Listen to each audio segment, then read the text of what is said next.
بسم اللہ الرحمن الرحیم رب اعوذ بک من همزات الشیاطین واعوذ بک رب ان یحضرون رب زدنی علما رب اشرح لی صدری ویسر لی امری واحلل عقدۃ من لسانی یفقہوا قولی والسلام علی من اتبع الہدی حقیق علی ان لا اکون علی اللہ الا الحق۔ اللہ وحدہ لا شریک کی نازل کردہ کتاب ہدایت قرآن مبین میں سے دنیا بھر کے مسلمین مومنین کے لیے جو ایک ان کا رؤیا، خواب، ویژن، مقصد، ہدف اور نصب العین ہونا چاہیے اللہ کی آیات کی بنیاد کے اوپر، اس کو واضح کرنے اور اس کو حاصل کرنے کے لیے اس سے پہلے 9 درس ہو چکے ہیں۔ یہ 10واں درس ہے اور یہ اس سلسلے کا آخری حصہ ہے کہ تمام دنیا کے مسلمین مومنین کے لیے جو کہ ابراہیم خلیل اللہ علیہ السلام کی ملت اور ذریت سے ہیں، جو دین اسلام پر ہیں، جو ملت ابراہیم خلیل اللہ علیہ السلام کا اتباع کرنے والے ہیں، ان کے لیے اولین ترجیح، ان کا ہدف یہ ہونا ہے کتاب اللہ کی روشنی میں اولین ترجیح یہ ہونی چاہیے کہ انہوں نے تونیت کعبہ، جو اس وقت کعبہ کے متولی بنے ہوئے ہیں آل سعود عرب، وہ اس کے اہل نہیں ہیں، ان سے انہوں نے تونیت کعبہ پرامن طور پر آسان انداز سے حکمت کو بروئے کار لاتے ہوئے اسی طرح واپس لینی ہے جس طرح محمد رسول اللہ علیہ السلام کے عہد میں محمد رسول اللہ علیہ السلام اور آپ کے متبعین رضوان اللہ علیہم نے اس عہد کے مشرکین مکہ سے تونیت کعبہ واپس لی تھی، کیونکہ وہ بیت اللہ کو، مسجد الحرام کو ان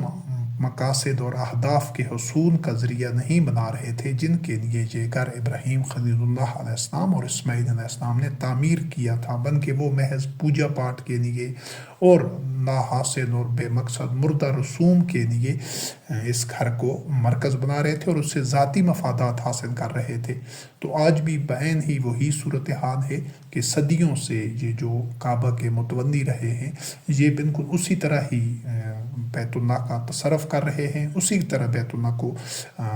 زیر استعمال لا رہے ہیں۔ بیت اللہ، مسجد الحرام، کعبہ اس مقصد کے لیے تعمیر نہیں کیا گیا تھا۔ تو اس سے پہلے 9 درسوں میں اس کے مختلف گوشے واضح، مختلف پہلو اور گوشے واضح کیے گئے ہیں۔ تو آج یہ 10واں درس ہے، اس میں جو آخری حصہ ہے کہ جب اللہ وحدہ لا شریک مومنین کو، مسلمین کو جو اس امانت کے اہل ہوں گے ان کو تونیت کعبہ اپنے فضل اور نصرت و تائید سے عطا کرے گا، تو پھر وہ عصر حاضر میں وہ ان کی کیا ترجیحات ہوں گی اور کس انداز سے ان کو اصلاح کرنا ہوگی۔ یہ ایک خاکہ ہے، ایک کاوش ہے، لیکن اور بھی جب دنیا کے مومنین، مسلمین اس میں شامل ہوں گے، اپنی رائے دیں گے، تو اس میں مسلسل بہتری کا عمل جاری رہے گا انشاءاللہ۔ جو مسائل پیش آتے رہیں گے، جو چیلنجز ہوں گے، جو نئے امکانات پیدا ہوتے رہیں گے، ان سب کے ان کی بنیاد کے اوپر یہ زمینی حقائق کو دیکھتے ہوئے یہ ایک جو ارتقاء اور تغیر کا یہ سفر ہے یہ جاری رہے گا انشاءاللہ۔ لیکن اس مرحلے پر یہ ایک بات کو سمجھانے کے لیے، تاکہ وہ ایک خدوخال، ایک فیچر، ایک سکیچ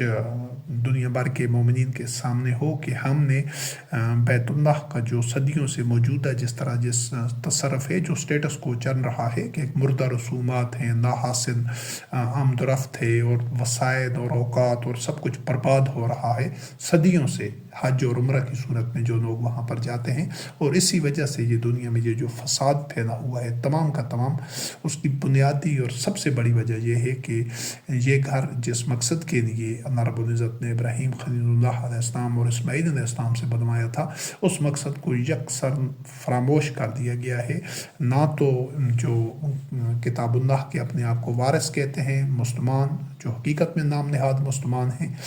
نہ تو ان میں وحدت ہے، نہ انہوں نے بیت اللہ کی مقصدیت کو مد نظر رکھا ہے بلکہ سمجھا ہی نہیں ہے، اور نہ ہی انہوں نے قرآن کریم سے یعنی کتاب اللہ کا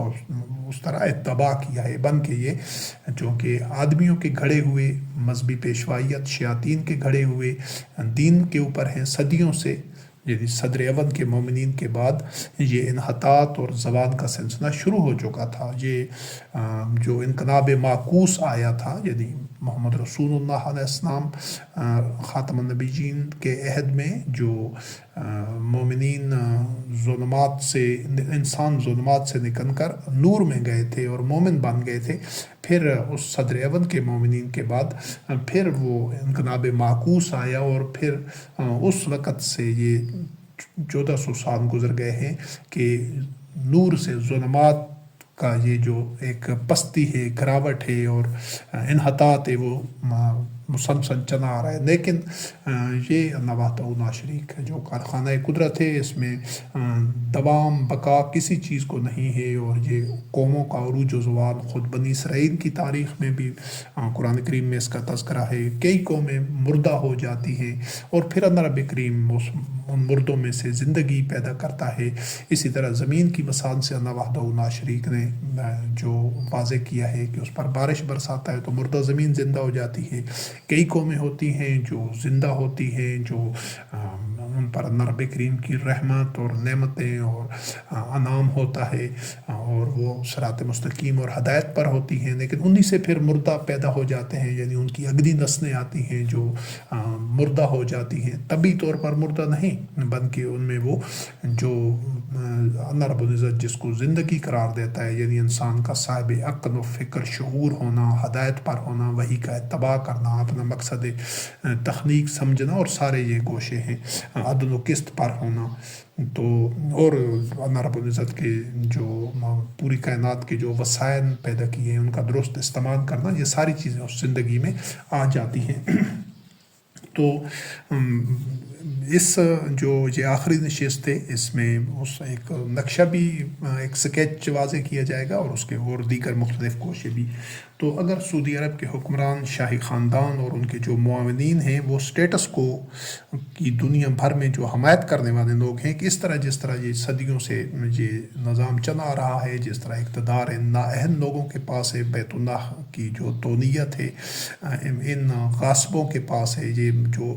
مسلط لوگ ہیں، جو لوگ اس کی حمایت کرنے والے لوگ ہیں، اگر وہ اپنی روش سے باز نہ آئے تو وہ سب دردناک اور رسوا کن عذاب سے دوچار ہوں گے، کیونکہ یہ صدیوں سے غلط روش پر مصر ہیں، اس پر اڑے ہوئے ہیں، اور اس کا انجام یقیناً تباہی ہے۔ تو اگر یہ اپنی روش چینج کر لیں اور یہ اپنی اصلاح کر لیں، توبہ کر لیں، اور جس طرح کتاب اللہ میں اصلاح فی الارض کا ایک پورا جامع پروگرام دیا گیا ہے، اس پر آ جائیں تو تغیر نفس پیدا کریں، تو اللہ رب کریم ان کو بھی وہ غفور الرحیم رب ہے، ان کی مغفرت کرے گا اور ان کو بھی اپنی رحمت سے، اپنی نعمتوں سے نوازے گا۔ لیکن یہ تب ہوگا جب اس سٹیٹس کو کہ یہ بالکل برعکس، یعنی ان موجودہ ظلمات سے نور کی طرف سفر کا آغاز کریں گے۔ تو اگر ایسا نہیں کریں گے تو یہ نشان عبرت بنیں گے انشاءاللہ العزیز، اور ان کو اسی طرح شکست ہوگی جس طرح مشرکین مکہ کو شکست ہوئی تھی، اور ان کے جو پشت پناہ ہیں، جو حمایتی ہیں دنیا بھر کے طاغوت، وہ بھی اسی طرح عبرتناک شکست سے دوچار ہوں گے۔ اور آنے والے عذاب سے بچنے کا صرف ایک ہی راستہ ہے کہ تونیت کعبہ ان لوگوں کے سپرد کریں جو اس کے اہل ہوں، خود اپنے اندر وہ اہلیت پیدا کریں۔ آل سعود میں سے بھی جو اس وقت یا سعودی عرب کے لوگ ہیں، یا اس خطے کے لوگ ہیں، جو لوگ اپنی اصلاح کریں، وحی کا اتباع کریں، وہ اس کی تونیت کے اہل ہوں گے۔ لیکن جو موجودہ ان کی روش ہے، یا جو 100 سال سے زیادہ یا 300 سال کے عرصے سے جو آل سعود کی جو ذہنیت ہے، جو ان کے ماضی رہا ہے، شرمناک ماضی، اگر یہ اس کے وارث بنتے ہیں اور اس کو اپنا ایک آئیڈینٹی اور پہچان قرار دیتے ہیں اور اس سے وابستہ رہتے ہیں، تو پھر ان کو دردناک عذاب اور شکست اور ناکامی سے کوئی بھی نہیں بچا سکے گا۔ تو یہ اب ان کی صوابدید کے اوپر ہے کہ وہ کون سا راستہ اختیار کرتے ہیں۔ اور گزشتہ 120 سالہ جو براہ راست یہ سعودی سلطنت ہے، جس سے یہ کنگڈم آف سعودی عربیہ وجود میں آیا تھا، یہ سعودی شاہی خاندان کی جو جدید تاریخ ہے، اس میں پوری ایک موقع بھی ایسا نہیں آیا کہ آل سعود، یعنی جب سے 1902 سے اس کی بنیاد رکھی گئی ہے اور 1932 سے باقاعدہ طور پر یہ کنگڈم آف سعودی عربیہ، مملکت سعودی عرب وجود میں آیا ہے، ایک موقع بھی ایسا نہیں آیا کہ آل سعود پوری مسلم دنیا کی یا انسانیت کے نمائندے اور ترجمان بن کر، یا پورے مسلم امت کے قیادت کر کے ترجمان بن کے خود کو امام الناس ثابت کرتے، اور عصر حاضر کے اس دور کے جو طاغوت تھے، یا جو عصر حاضر کے طاغوتی طاقتیں ہیں، طاغوتی ممالک ہیں جو فساد پھیلا رہے ہیں، ان کے سامنے کھڑے ہو جاتے، دنیا سے ظلم، فتنہ اور فساد کو ختم کرنے کے لیے قیام کرتے، لیکن ایسا نہیں ہو سکا پچھلے 120 سالہ عرصے میں۔ اور یہ جو 1920 میں لیگ آف نیشن کے قیام سے لے کر دنیا بھر کے شیاطین، اکابر مجرمین اقوام متحدہ کے پلیٹ فارم پر یہ جو ویٹو پاورز اور سیکورٹی کونسل کی چھتری تلے ایک دوسرے کے اولیاء بنے ہوئے ہیں، سب ایک دوسرے کے ظلم اور جبر کو، اور جو انہوں نے مظلوموں اور کمزوروں کے اوپر اور جو بے بس انسانوں کے اوپر کیا ہوا ہے، جو ناجائز استحصال کر رہے ہیں، سب ایک دوسرے کو تحفظ دیتے ہیں، جبکہ دین اللہ یعنی اسلام کی ترجمانی اور نمائندگی کرنے والا کوئی پلیٹ فارم اور محاذ ہے ہی نہیں دنیا میں۔ یہ ان کی نااہلی اور یہی ان کا سب سے بڑا جرم ہے آل سعود کا، حالانکہ 2 ارب کے قریب مسلمان ہونے کا دعویٰ کرتے ہیں، اور یہی وہ حالت اور روش ہے جس کے متعلق نبی کریم نے واضح کر دیا ہے کہ اگر تو مومنین یہ دعوت و مومن ہونے کا کرتے ہیں، لیکن 50 کے قریب جو مملکتیں ہیں، ممالک ہیں، ان میں بٹے ہوئے ہیں، سب کے اپنے اپنے آلہات ہیں، سب وطن کی پوجا کر رہے ہیں، اپنے اپنے آئین ہیں، سب بت پرست ہیں، صرف بتوں کی نوعیت تبدیل ہو گئی ہے، تو اس سب کے ذمہ دار یہ آل سعود ہی ہیں کہ یہ ان کو تمام دنیا کے مسلمانوں کو پہلے جیسا بھی چلا آ رہا تھا، لیکن اگر انہوں نے جب سے اقتدار سنبھالا تھا تو یہ ظلمات سے نور کا سفر کا آغاز کرنا ان کی ذمہ داری تھی، لیکن یہ تو خود ظلمات کے پروردہ تھے، ان کی تو خود ان کے اس شجر خبیثہ کی مملکت سعودی عرب کی بنیاد رکھنے والا خود اپنے دور کی طاغوت تھا، استعمار تھا، تو وہ اس سارے تناظر میں دیکھیں تو انہوں نے لہٰذا وہ ذمہ داری پوری ہی نہیں کی۔ چند سعودی عرب بن گیا تھا تو بعد میں اصلاح کا عمل شروع کرتے، لیکن یہ پچھلے 100 سال سے زیادہ عرصے میں محض شہوات کے بندے بنے ہوئے ہیں، ہوائے نفس کا اتباع کر رہے ہیں، اور طاغوت کے آگے سجدہ ریز ہیں۔ ان کے 2 قبلے ہیں، ایک تو UN یونائٹڈ نیشن، وہاں پر سجدہ ریز ہیں، اور طاغوت کے آگے سجدہ ریز ہیں۔ یہ جو بیت اللہ ہے، مسجد الحرام ہے، یہ قبلہ ان کا محض علامتی اور نمائشی طور پر ہے، ورنہ ان کی منافقت اور شرک کا سب سے بڑا ثبوت یہ ہے کہ ان کی پیشانیاں جہاں پر جھکی ہوئی ہیں، لیکن ان کے دن اقوام متحدہ اور اپنے دور کے طاغوت کے سامنے جھکے ہوتے ہیں، یہ ان کے قدموں میں پڑے ہوتے ہیں، چاہے وہ اپنے دور میں برطانیہ اور دیگر طاغوتی قوتیں تھیں، یا آج کے دور میں یہ امریکہ اور نیٹو اور اس طرح کے دیگر جو اکابر مجرمین ہیں، جو شیاطین ہیں۔ تو یہ انہوں نے ایسا 120 سال عرصے میں ایسا نہیں کیا، تو جب مومن دنیا کے اکٹھے نہیں ہوں گے، ایک دوسرے کے ولی بن کر وحدت کی بنیاد پر طاغوت کے مقابلے میں نہ اٹھ کھڑے ہوئے، تو پھر دنیا فتنہ اور فساد کبیر کی لپیٹ میں تو آ جانی ہے، اور آئی ہوئی ہے، اب سے نہیں، صدیوں سے آئی ہوئی ہے۔ اسی لیے رب کریم نے فرمایا وَالَّذِينَ كَفَرُوا بَعْضُهُمْ أَوْلِيَاءُ بَعْضٍ إِلَّا تَفْعَلُوهُ تَكُنْ فِتْنَةٌ فِي الْأَرْضِ وَفَسَادٌ كَبِيرٌ۔ یہ دنیا میں جو فتنہ اور فساد کبیر ہے، یہ صرف اسی وجہ سے ہے کہ دنیا میں مومنین ہیں، ایسا نہیں ہے کہ مومنین نہیں ہیں۔ مومنین اس سے پہلے متعدد مرتبہ واضح کیا جا چکا ہے کہ جس وقت نبی کریم علیہ السلام مبعوث ہوئے تھے سرزمین عرب میں، اس وقت بھی مومنین موجود تھے، یعنی اسی اہل کتاب کے اندر، یہود و نصارہ اور بنی اسرائیل کے اندر مومنین موجود تھے، جو کہ واقعتاً حقیقت میں تورات، انجیل اور زبور کا اتباع کر رہے تھے، اور وہ نور اور وہ روشنی اور وہ ہدایت ان کے سینوں میں موجود تھی، تبھی تو وہ قرآن کریم کی آیات کو سنتے تھے تو ان کی آنکھوں میں آنسو آ جاتے تھے، وہ سجدہ ریز ہو جاتے تھے، وہ اس کی تصدیق کرتے تھے، اس پر ایمان لاتے تھے، اور اس کی شہادت دیتے تھے اس کے برحق ہونے کی۔ تو آج بھی دنیا میں اہل ایمان موجود ہیں، مسلمین موجود ہیں، لیکن وہ منتشر ہیں، وہ بے بس ہیں، اور طاغوتی نظام کے خلاف نہیں کھڑے ہو رہے، اور وہ جو مسلمین ہیں وہ بنی اسرائیل میں بھی موجود ہیں، وہ یہود میں بھی، نصارہ میں بھی، اہل کتاب میں بھی، اور اس مسلمان امت میں بھی جو خود کو مسلمان کہتی ہے، اس میں بھی مسلمان موجود ہیں، حقیقی مسلم موجود ہیں، جو واقعتاً خالصتاً صرف کتاب اللہ کا اتباع کرنے والے ہیں اور ان کے سینوں میں وہ روشنی ہے، تو اس روشنی کے حامل تمام انسانوں کو، تمام مسلمین کو، تمام مومنین کو، چاہے ان کے سینوں میں تورات کی روشنی ہے، نور ہے، چاہے انجیل کا ہے، چاہے زبور کا ہے، چاہے قرآن کا ہے، ان کو آگے بڑھنا ہوگا اور ان کو ان شیاطین کے راستے میں رکاوٹ بننا ہوگا۔ جب تک وہ متحد ہو کر نہیں ایسا کریں گے، اس وقت تک دنیا سے فساد اور فتنہ اور فساد کبیر ختم نہیں ہو سکتا۔ اسی وجہ سے دنیا سے فتنہ و فساد کی جڑ نہیں کٹ رہی کہ طاغوت کے مقابل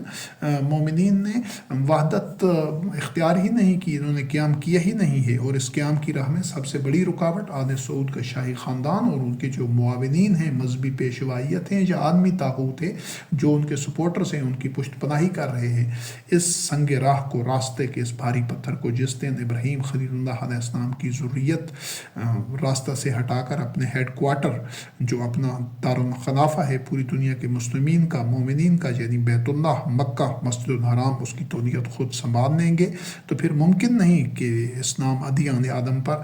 غالب نہ آ جائے۔ پھر ممکن نہیں ہے کہ جو الفت ہے، اخوت ہے، وحدت ہے، ایثار ہے، وہ عداوت کے اوپر، تفرقہ کے اوپر، اختلافات کے اوپر اور بغی بینہم کے اوپر غالب نہ آ جائے۔ یہ دو نظریات کی، دو ایک رویوں کی، دو نفسیات کی یہ جو جنگ ہے، جو مقابلہ ہے، جو تقابل ہے، اس میں افراد کوئی معنی نہیں رکھتے، نہ افرادی قوت معنی رکھتی ہے، کیونکہ جب بھی حق اور باطل مقابلے میں آتے ہیں تو حق کو فتح مند کرنا جی اللہ وحدہ لا شریک کی سنت ہے۔ تو اب بھی جو ہمارا اختلاف ہے، جو ہمارا قیام ہے، قیام کرنا ہے، وہ محض انسانوں کے خلاف نہیں ہے کہ کسی مذہب، کسی قوم، کسی علاقہ کے یا کسی رنگ و نسل کے۔ یہ جد و جہد اور یہ جو قیام ہے الحمدللہ رب العالمین، ہم نہیں ہوں گے، ہم سے بعد والے لوگ ہوں گے اور اس سے بعد والے ہوں گے، تو یہ قیام جب بھی ہوگا اور اب بھی ہے الحمدللہ رب العالمین، تو یہ الفت اور اخوت جو یہ تفرقہ اور عداوت کے مقابلے میں کھڑی ہوئی ہے، پھر فیصلہ کن جو مارکہ ہے انشاءاللہ العزیز، اس میں ایسا ہو نہیں سکتا کہ الفت عداوت سے شکست کھا جائے، اخوت تفرقہ سے شکست کھا جائے، اور اطاعت و تسلیم وہی کا جو اتباع کرنے والے ہیں، جو اطاعت و تسلیم کے پیکر ہوتے ہیں، وہ اختلافات اور بغی بینہم کے مقابلے میں شکست کھا جائیں۔ ایسا نہ کبھی ہوا ہے تاریخ میں، نہ ہو سکتا ہے اور نہ ہوگا انشاءاللہ العزیز۔ اور یہی ہے اسلام کا جو ادیان آدم پر جو ضرور دین کل، تمام ادیان کے اوپر، تمام دینوں کے اوپر غالب آنے کا یہی تصور ہے۔ اس سے یہ مفہوم ایک غلط اور باطل تصور ہے کہ اس سے مقصد کسی ہندوؤں کو شکست دینا ہے، ہندو جو مذہب ہے اس کو، یا نصارہ کو، یا یہود کو، یا دیگر لوگوں کو نہیں۔ اس سے جو شکست دینا ہے، جو مغلوب کرنا ہے، وہ عداوت کو شکست دینا ہے، وہ تفرقہ کو، وہ بغی بینہم کو، وہ شر اور فساد کو۔ یہ اصلاح کی فتح ہوگی انشاءاللہ العزیز، اور جو فساد ہے اس کی شکست ہوگی، اس کی ناکامی ہوگی۔ یہ چیز روز روشن کی طرح آشکارا ہوگی اور دنیا اس کے نتائج دیکھے گی انشاءاللہ باذن اللہ۔ اور آج نہ تو امت مسلمہ کا مسئلہ علاقائی ہے اور نہ انسانیت کا مسئلہ یا بحران یا جس خطرے اور فساد میں نو انسانی ساری مبتلا ہے اور جس آگ کے گڑھے میں گرنے کے قریب ہے، اس کے کنارے پر پہنچی ہوئی، یہ کسی خاص خطے کا، علاقے کا یا کسی مخصوص رنگ و نسل کے لوگوں کا مسئلہ نہیں ہے، بلکہ یہ پورا عالمگیر، پورے کرۂ ارض کے انسانوں کے مستقبل کی بات ہے، کیونکہ سب کا وجود اور سب کا امن خطرے میں ہے۔ انہی صدیوں سے جو یہ سارا نظام شیاطین اور طاغوت کے ہاتھوں میں ہے، اس وجہ سے تو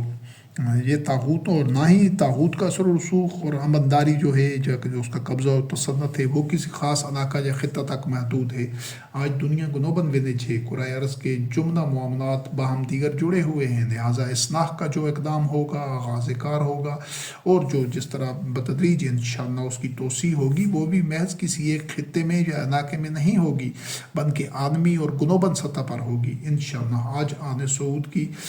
تو نیت میں حج و عمرہ کی جو ادائیگی ہے وہ ایسے ہی ہے جیسے کوئی آدمی مسلمان ہونے کا، مومن ہونے کا دعویٰ کرے اور بسم اللہ پڑھ کر شراب پیے یا سور کا گوشت کھائے، تو بسم اللہ پڑھنے سے شراب پینا یا سور کا گوشت کھانا جائز نہیں ہو جاتا کہ اس نے تو بسم اللہ پڑھ کر یہ کام کیا ہے۔ بالکل اسی طرح بیت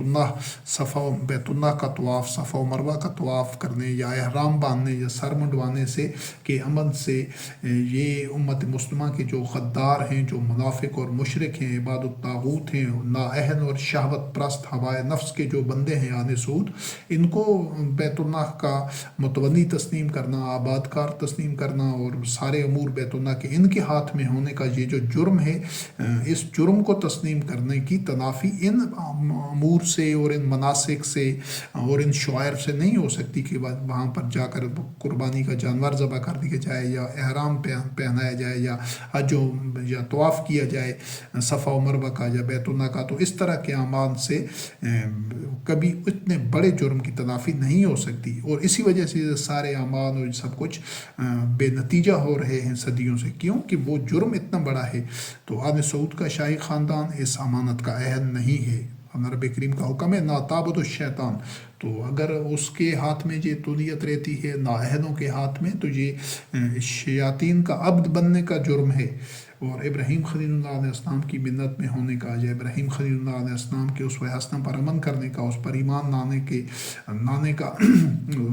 عملی ثبوت اور دلیل محض کچھ مخصوص رسوم یا رواج یا مناسک اور شعائر کو اپنانا نہیں ہے، یا کوئی مخصوص ایام منا لینا نہیں ہے، یا عبادت کا کوئی انداز اپنا لینا نہیں ہے۔ اس سے یہ قطعاً ثابت نہیں ہوتا کہ یہ ابراہیم خلیل اللہ علیہ السلام کے اسوہ حسنہ پر امن پیرا ہے، یا اس کو جو بیت اللہ کی تعمیر کا جو مقصد یا ہدف تھا وہ ان چیزوں سے پورا نہیں ہوتا۔ زبانی کلامی دعویٰ ایمان کر دینا، اور اگر ایسا ہوتا تو مشرکین مکہ یہ سب کچھ کر رہے تھے، مگر تھے مشرک اور جہنمی۔ وجہ یہ تھی کہ قیامت تک معیار اور کسوٹی اور اصول یہ ہے کہ تولیت کعبہ ذریت ابراہیم خلیل اللہ علیہ السلام کے پاس ہو، جو کہ نبی کریم علیہ السلام کی بعثت کے وقت نہیں تھی، اور آپ علیہ السلام اور آپ کے متبعین رضوان اللہ علیہم کا یہی ویژن نصب العین تھا کہ مشرکین سے تولیت کعبہ واپس لی جائے۔ آج پھر مشرکین کی جدید شکل کے پاس تولیت کعبہ ہے۔ آج جو لوگ اس امر کو یقینی بنانے کے لیے اپنا سب کچھ لگا دیں گے، اسی ہدف کو اپنا نصب العین حیات بنا کر تولیت کعبہ ذریت ابراہیم خلیل اللہ علیہ السلام کو سونپ دینے کے لیے، اس امانت اس کے اہلوں کے اہل کے سپرد کرنے کے لیے جو لوگ بھرپور جد و جہد کریں گے اور اسی کو زندگی کا اولین ترجیح بنائیں گے، نصب العین اور ہدف بنائیں گے، صرف وہی اپنے منت ابراہیم خلیل اللہ علیہ السلام پر ہونے کے دعوے میں سچے ہیں۔ قیامت تک یہی اصول رہے گا دعوی ایمان کو پرکھنے کا۔ جب اللہ احکم الحاکمین فعال لما یرید غالب علی امرہ تمکن الدین اور استخلاف فی الارض اپنی نصرت و تائید سے ابراہیم خلیل اللہ علیہ السلام کی ملت ذریت اور ان کے عہد کو سونپ دے گا، تو اقامت صلاۃ، ایتاء زکوٰۃ، امر بالمعروف و نہی عن المنکر محض چند شعائر اور جسمانی رسوم اور عبادات اور حرکات اور زبانی کلامی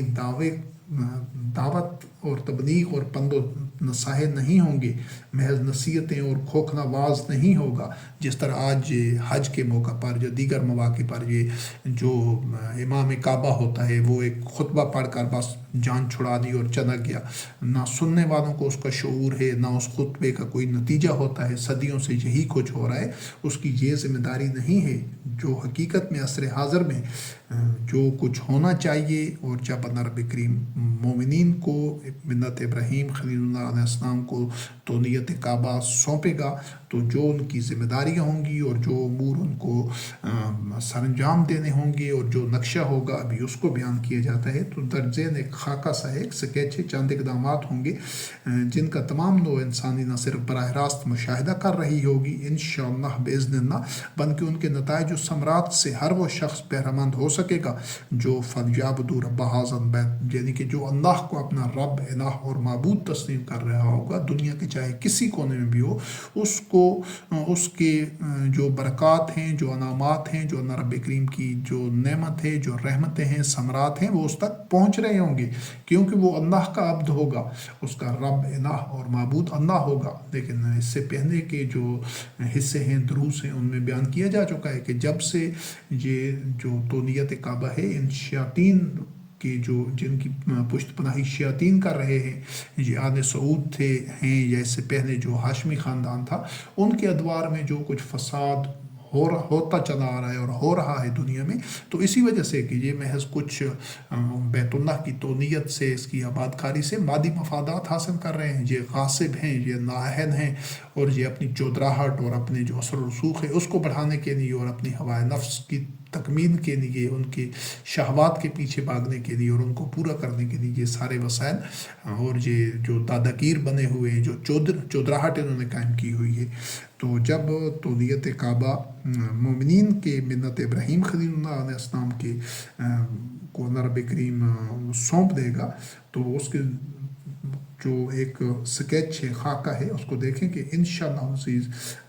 پہلی چیز، جو پہلا نقطہ ہے کہ تمام جو مسلم اکثریت والے علاقے ہوں گے، ریاستیں ہوں گی جہاں پر مسلم آبادی کی اکثریت ہوگی، یعنی جو لوگ واقعتاً دین اسلام پر ہوں گے، تو ان تمام علاقوں کی، تمام ریاستوں کی باہمی سرحدیں ختم کر دی جائیں گی انشاءاللہ، اور ان کے تمام جو شہری ہیں، تمام ان کے باشندے ہوں گے، وہ بلا روک ٹوک تمام مسلم ممالک میں آزادانہ طور پر سفر کر سکیں گے۔ یہ ایک داخلی ایک پالیسی ہوگی ان ریاستوں کی۔ ابھی تو 50 کے قریب جو نام نہاد مسلم ممالک ہیں جو ہوں گے، یہ سب بت پرست ہیں، اپنے اپنے وطن کی، اپنے اپنے آئین کی پوجا کرتے ہیں، اس کے بت بنائے ہوئے ہیں، اسی وجہ سے تمام ایک دوسرے کے سے عداوت بھی رکھتے ہیں ان میں سے بیشتر، اور سب کی اپنی اپنی سرحدیں ہیں، اپنی اپنی افواج ہیں، اور ایک دوسرے کی حدود میں باوجود یہ کہ دعویٰ سب لا الہ الا اللہ کے کلمہ طیبہ پر ایمان کا کرتے ہیں، لیکن حقیقت میں ایک دوسرے کے دشمن ہیں اور فرقہ میں مبتلا ہیں اور وطن پرستی اور وطن کے بت کے پجاری ہیں۔ اس وجہ سے انہوں نے آپس میں سرحدیں رکھی ہوئی ہیں، ورنہ جو لا الہ کے کلمہ طیبہ پر قائم جو ہیں، ان کو تو آپس میں سرحدیں رکھنے کی ضرورت ہی نہیں ہے، ان کا تو نظریہ ایک ہے، ان کا تو مقصد زندگی ایک ہے، ان کا تو آگے منزل ایک ہے، ان کا راستہ ایک ہے۔ تو پھر یہ جو مملکتیں ہیں، جتنے ممالک ہیں اور سرحدیں ہیں اور ان کے اپنے جو پاسپورٹ ہیں اور اپنی فوجیں، اپنے آئین، یہ تو مغربی جمہوریت کا ایک تصور ہے۔ یہ جمہوریت تو نظام کفر ہے، یہ تو نرب و نزت سے بغاوت ہے، اور یہ 50 کے 50 جو ممالک ہیں جو اپنے آپ کو مسلمان کہتے ہیں، یہ 2 ارب مسلمان، یہ تو کفر کے سامنے یہ سجدہ ریز ہیں، اس کے پاؤں میں پڑے ہوئے۔ تو انشاءاللہ عزیز پہلا اقدام جو ہوگا کہ وہ تمام جو ابھی تقریباً 50 کے قریب ہیں اور 2 ارب ان کی آبادی، ان کی تمام کی اندرونی سرحدیں جو آپس میں ایک دوسرے کے ساتھ ان کی سرحدیں وہ ختم کر دی جائیں گی انشاءاللہ۔ کیوں کہ یہ جو آدم کی تکریم ہے، یہ قرآن کریم سے ثابت ہے، یہ اللہ رب کریم کے کلمات، سنت اور اذن و مشیت ہے۔ شیاطین اس سے باغی ہیں، ہم اس کو تسلیم کرتے ہیں، یعنی شیاطین آدم کی تکریم کے قائل نہیں ہیں، یعنی یہ جو مغربی نظام ہے جو شیاطین کا گھڑا ہوا ہے، اس میں آدمی کی تکریم نہیں ہے، اس میں اس وطن کی کو برتر قرار دیا جاتا ہے، آئین کو برتر قرار دیا جاتا ہے کہ اس کی بنیاد کے اوپر ایک دوسرے کو سرحدوں سے میں داخل ہونے سے روکتے ہیں، ان کو مارا جاتا ہے، ان کو سرحدوں سے پیچھے بھگایا جاتا ہے۔ یہ صرف اور صرف دنیا بھر کے مترفین اور طاغوت نے اپنے مفادات کو تحفظ دینے کے لیے، یعنی یہ اولاد آدم کی یا حتیٰ کہ اپنے آپ کو مسلمان قرار دینے والے دیگر مسلمانوں کی تحقیر اور تذلیل کرتے ہیں ان کی، لیکن اپنے وطن کو اور اپنے ملک کے آئین کو وہ اہمیت دیتے ہیں کہ یہ اس آئین کا تقاضا ہے کہ ہم نے اس کو داخل نہیں ہونے دینا۔ تو حالانکہ اللہ رب کریم نے جو تکریم دی ہے، وہ اپنی جو مومنین کو تو تکریم اور عزت اور وقار دیا ہی ہے، ہر انسان کو یہ تکریم دی ہے، لیکن یہ جو شیاطین ہیں، چاہے مذہبی پیشوا ہوں، چاہے حکمران ہوں، دنیا بھر کے مترفین، جو قارون ہیں، جو ایک فرعون ہیں، انہوں نے آدمی کی تکریم ختم کر دی ہے اور وطن کے بت کی انہوں نے اس کو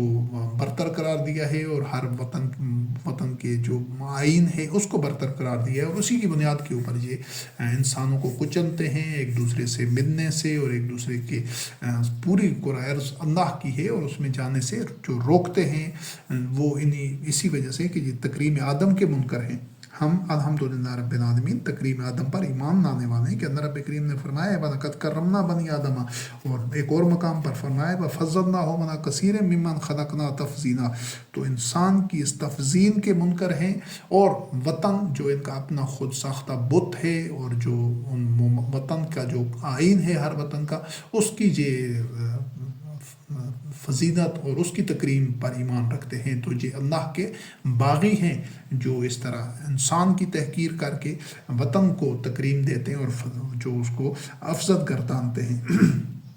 تو ہم نے انشاءاللہ العزیز ان سفروں کو، جو مختلف ممالک کے درمیان سرحدوں کی صورت میں جو دیواریں ہیں، جو باڑے ہیں، جو فاصلے ہیں، جو دوریاں ہیں، جو بعد ہیں، ان کو مٹانا ہے انشاءاللہ۔ ہر اس آئین، دستور، روایات سے ہم برات اختیار کرتے ہیں، اس کو رد کرتے ہیں۔ جو اسٹیٹس کو کے حامی اور محافظ ہیں، ہم ان کے خلاف انشاءاللہ العزیز بنیان و مرصوص بن کر چٹان کی طرح کھڑے ہیں الحمدللہ رب العالمین۔ اور آدم کو، اولاد آدم کو، تمام انسانوں کو اللہ رب کریم نے بحیثیت تخلیق ابلیس کے اوپر تکریم دی ہے۔ اسی وجہ سے ابلیس نے کہا تھا کہ حاذا الذی کرمت علیہ، کہ اس نے آدم کو تو نے مجھ پر تکریم دی ہے۔ تو جو ملکی سرحدیں قائم رکھنا چاہتے ہیں تمام، چاہے وہ اپنے آپ کو مسلمان کہتے ہیں، چاہے وہ جمہوریت کے علمبردار ہیں، چاہے وہ دیگر ہیں، جو انسانوں کو انسانوں سے دور رکھنے پر یقین رکھتے ہیں، ان کے درمیان دیواریں حائل رکھنے پر، سرحدیں رکھنے پر، فوجیں رکھنے پر، کہ بنیادی جو اصول، موقف اور نظریے کے اوپر وہ ان کا نظریہ اور اصول اور ان کا آئین ممالک کا یہ ہے کہ آدمی آدمی سے کٹے رہیں، جدا رہیں، جو ان کے درمیان خلیجیں اور دیواریں ہوں، اور ایک دوسرے سے اللہ کی مخلوق دور رہے۔ وہ تمام کے تمام لوگ، چاہے ان کا کوئی مذہب ہو، کوئی قوم ہو، کوئی ملک ہو، کوئی رنگ ہو، کوئی نسل ہو، کوئی علاقہ ہو، وہ تمام کے تمام، جو سورۃ سبا میں اللہ رب کریم نے فرمایا وہ جو ظالمین تھے اور جو پھر نشان عبرت بن گئے، جن کا موقف یہ تھا کہ باعد بین اسفارنا، کہ وہ ہمارے جو سفر ہیں ان کو دور کر دے، بعد پیدا کر دے، دوریاں پیدا کر دے ہمارے اندر۔ تو اللہ رب کریم کے جو ہر دور میں انبیاء علیہ السلام کی جو دعوت ہوتی ہے، وہ نوع انسانی کو جوڑنے کی ہوتی ہے، وحدت کی ہوتی ہے، الفت کی ہوتی ہے، اخوت کی ہوتی ہے۔ تو یہ جو وطنیت کا نظریہ ہے، یہ جو بت ہے وطنیت کا، تو یہ کبھی بھی نوع انسانی میں الفت، وحدت، اخوت پیدا ہی نہیں ہونے دے گا۔ تو ہم بنیادی اور اصولی طور پر انشاءاللہ العزیز جو علاقے مسلمانوں کے ہوں گے، ان میں اس بت کو اسی طرح پاش کریں گے جس طرح ہمارے دادا ابراہیم خلیل اللہ علیہ السلام نے بتوں کو توڑا تھا۔ تو سب سے پہلا جو ٹارگٹ ہے وہ وطن کے بت کو ریزہ ریزہ کرنا ہے، اور اس کو انشاءاللہ العزیز چور چور کرنا ہے، کہ تمام ممالک کے جو مسلمان ریاستیں ہوں گی، مملکتیں ہوں گی، ان کے آپس کی باہمی جو سرحدیں جو ابھی بنی ہوئی ہیں کئی اشروں سے، یہ مغربی جو شیطانی ابلیسی کفر پر مبنی جمہوری نظام کے بنیاد کے اوپر اقوام متحدہ کا جو ایک ان کا کبنہ ہے، جن کا انہوں نے اس کو تسلیم کیا ہوا ہے، اس کو پروٹیکٹ کر رہے ہیں، اور ساری جو مشینری ہے، میکنزم ہے، اور وہ اسی کی پروٹیکشن کے لیے لگا ہوا ہے۔ تو ہم اس کو رد کرتے ہیں، اس کو ٹھکراتے ہیں، اور اس کو انشاءاللہ العزیز اللہ رب کریم کی نصرت سے وحی کا اتباع کر کے ہم نے اس کو شکست دینی ہے۔ اور وہ جس طرح سورۃ سبا میں جن لوگوں کا تذکرہ ہے کہ وہ احادیث بن جانے والے ہیں، وہ ظالمین ہوتے ہیں، یہ ظلم ہے انسان کو انسان سے دور کرنا۔ یہ جس طرح بے شمار لوگ ابھی افریقہ سے یا دیگر غریب ممالک سے یورپ میں جانا چاہتے ہیں، امریکہ میں جانا چاہتے ہیں، راستوں میں مر جاتے ہیں اور ان کو روکا جاتا ہے، وہ انشاءاللہ العزیز اسی کو ختم کرنا ہے۔ جب یہ سرحدیں نہیں ہوں گی تو دنیا کے تمام انسان جہاں پر بھی چاہیں جو وہ رہیں سہیں، اور وہاں پر وہ اپنے بنیادی حقوق اور بنیادی جو اللہ رب کریم نے ان کو آزادیاں دی ہیں، ان سے استفادہ کریں، پرامن بقائے باہمی کے اصول کے اوپر اصناف نرز کے امن کا حصہ بنتے ہوئے پرامن رہتے ہوئے قواعد و ضوابط کے مطابق چلتے ہوئے، لیکن انسانوں کو محض کسی خطہ کی وجہ سے، کسی رنگ نسل قوم کی وجہ سے، کسی دوسرے خطہ علاقہ میں، کسی دوسری ریاست میں رہنے سہنے سے نہیں روکا جا سکتا۔ یہ انسانوں کے بنیادی حقوق کی خلاف ورزی ہے، ان آزادیوں کو سے انسانوں کو محروم کرنا ہے جو اللہ رب العزت نے پیدائشی طور پر انسانوں کو دی ہیں۔ تو انشاءاللہ عزیز اس باطن اور وطن پرستی کے بت کو شکست دینا ہمارے پہلا جو اقدام ہوگا انشاءاللہ عزیز۔ اور ان جو باعث بین اسفار نا کے جو نظریے پر ہیں، جو اس باطن آئیڈیالوجی پر ہیں، باطن موقف پر ہیں، ان کو انشاءاللہ شکست فاش ہوگی۔ دوسرے یہ کہ تمام جو مسلم اکثریتی خطوں کے شہریوں کی شہریت ایک ہی ہوگی، ایک ہی طرح کا ان کا شناختی کارڈ اور جو ان کی شناخت ہوگی وہ، اور ان کے سب کے جو یکساں بنیادی حقوق کے تحفظ کی ضمانت انشاءاللہ عزیز مکہ المکرمہ بیت اللہ سے جاری ہوگی، اور امام المتقین ان کی ضمانت فراہم کرے گا کہ ان کی آزادیوں کا تحفظ امام المتقین کے ذمہ ہوگا، اور ان کی بنیادی انسانی ضروریات کی فراہمی کو یقینی بنانے کا ذمہ دار امام المومنین ہوگا۔ یعنی وہ جو ابھی مختلف ممالک کی بنیاد کے اوپر جو ایک تفریق ہے، بدترین تفریق ہے، اور جو ایک محرومی ہے، انشاءاللہ عزیز جب وہ تمام جو خطے ہیں جو مسلمانوں کی اکثریت والے ہوں گے، جو یعنی اس نظام کو اس کے سامنے سر تسلیم خم کر رہے چکے ہوں گے، جو عداوت کی بجائے الفت پر ایمان لا چکے ہوں گے، جو فساد کی جگہ اصلاح پر ایمان لا چکے ہوں گے، جو تفرقہ اور اختلافات کی جگہ جو آپس میں الفت اور ایثار کے اوپر اور اطاعت و تسلیم کے اوپر ایمان لا چکے ہوں گے، یہ دو بنیادی طور پر طیب اور خبیث علیحدہ ہو جائیں گے انشاءاللہ عزیز۔ جس طرح مقناطیس کو مختلف قسم کے جو سامان پڑا ہو، یا کوئی مختلف معدنیات ہوں، یا مختلف اجزاء پڑے ہوں، مختلف عناصر پڑے ہوں، تو مقناطیس ان میں لے کر جانے سے صاف پتہ چل جاتا ہے کہ اور وہ آپس میں جڑ جاتے ہیں، لوہا اور مقناطیس اسی طرح یہ الگ ہو جائیں گے، چھانٹے جائیں گے انشاءاللہ عزیز۔ یہ طیب اور خبیث کبھی بھی مستقل طور پر آپس میں مل کر نہیں رہ سکتے، جب بھی یہ علیحدہ ہوتے ہیں پھر فیصلہ ہو جاتا ہے۔ تمام انسانی تاریخ اسی چیز کی شہادت ہے۔ تو آج بھی انشاءاللہ عزیز جو امن کے راستے پر چلنے والے ہوں گے، الفت کے راستے پر، اصلاح کے راستے پر، وحدت کے راستے پر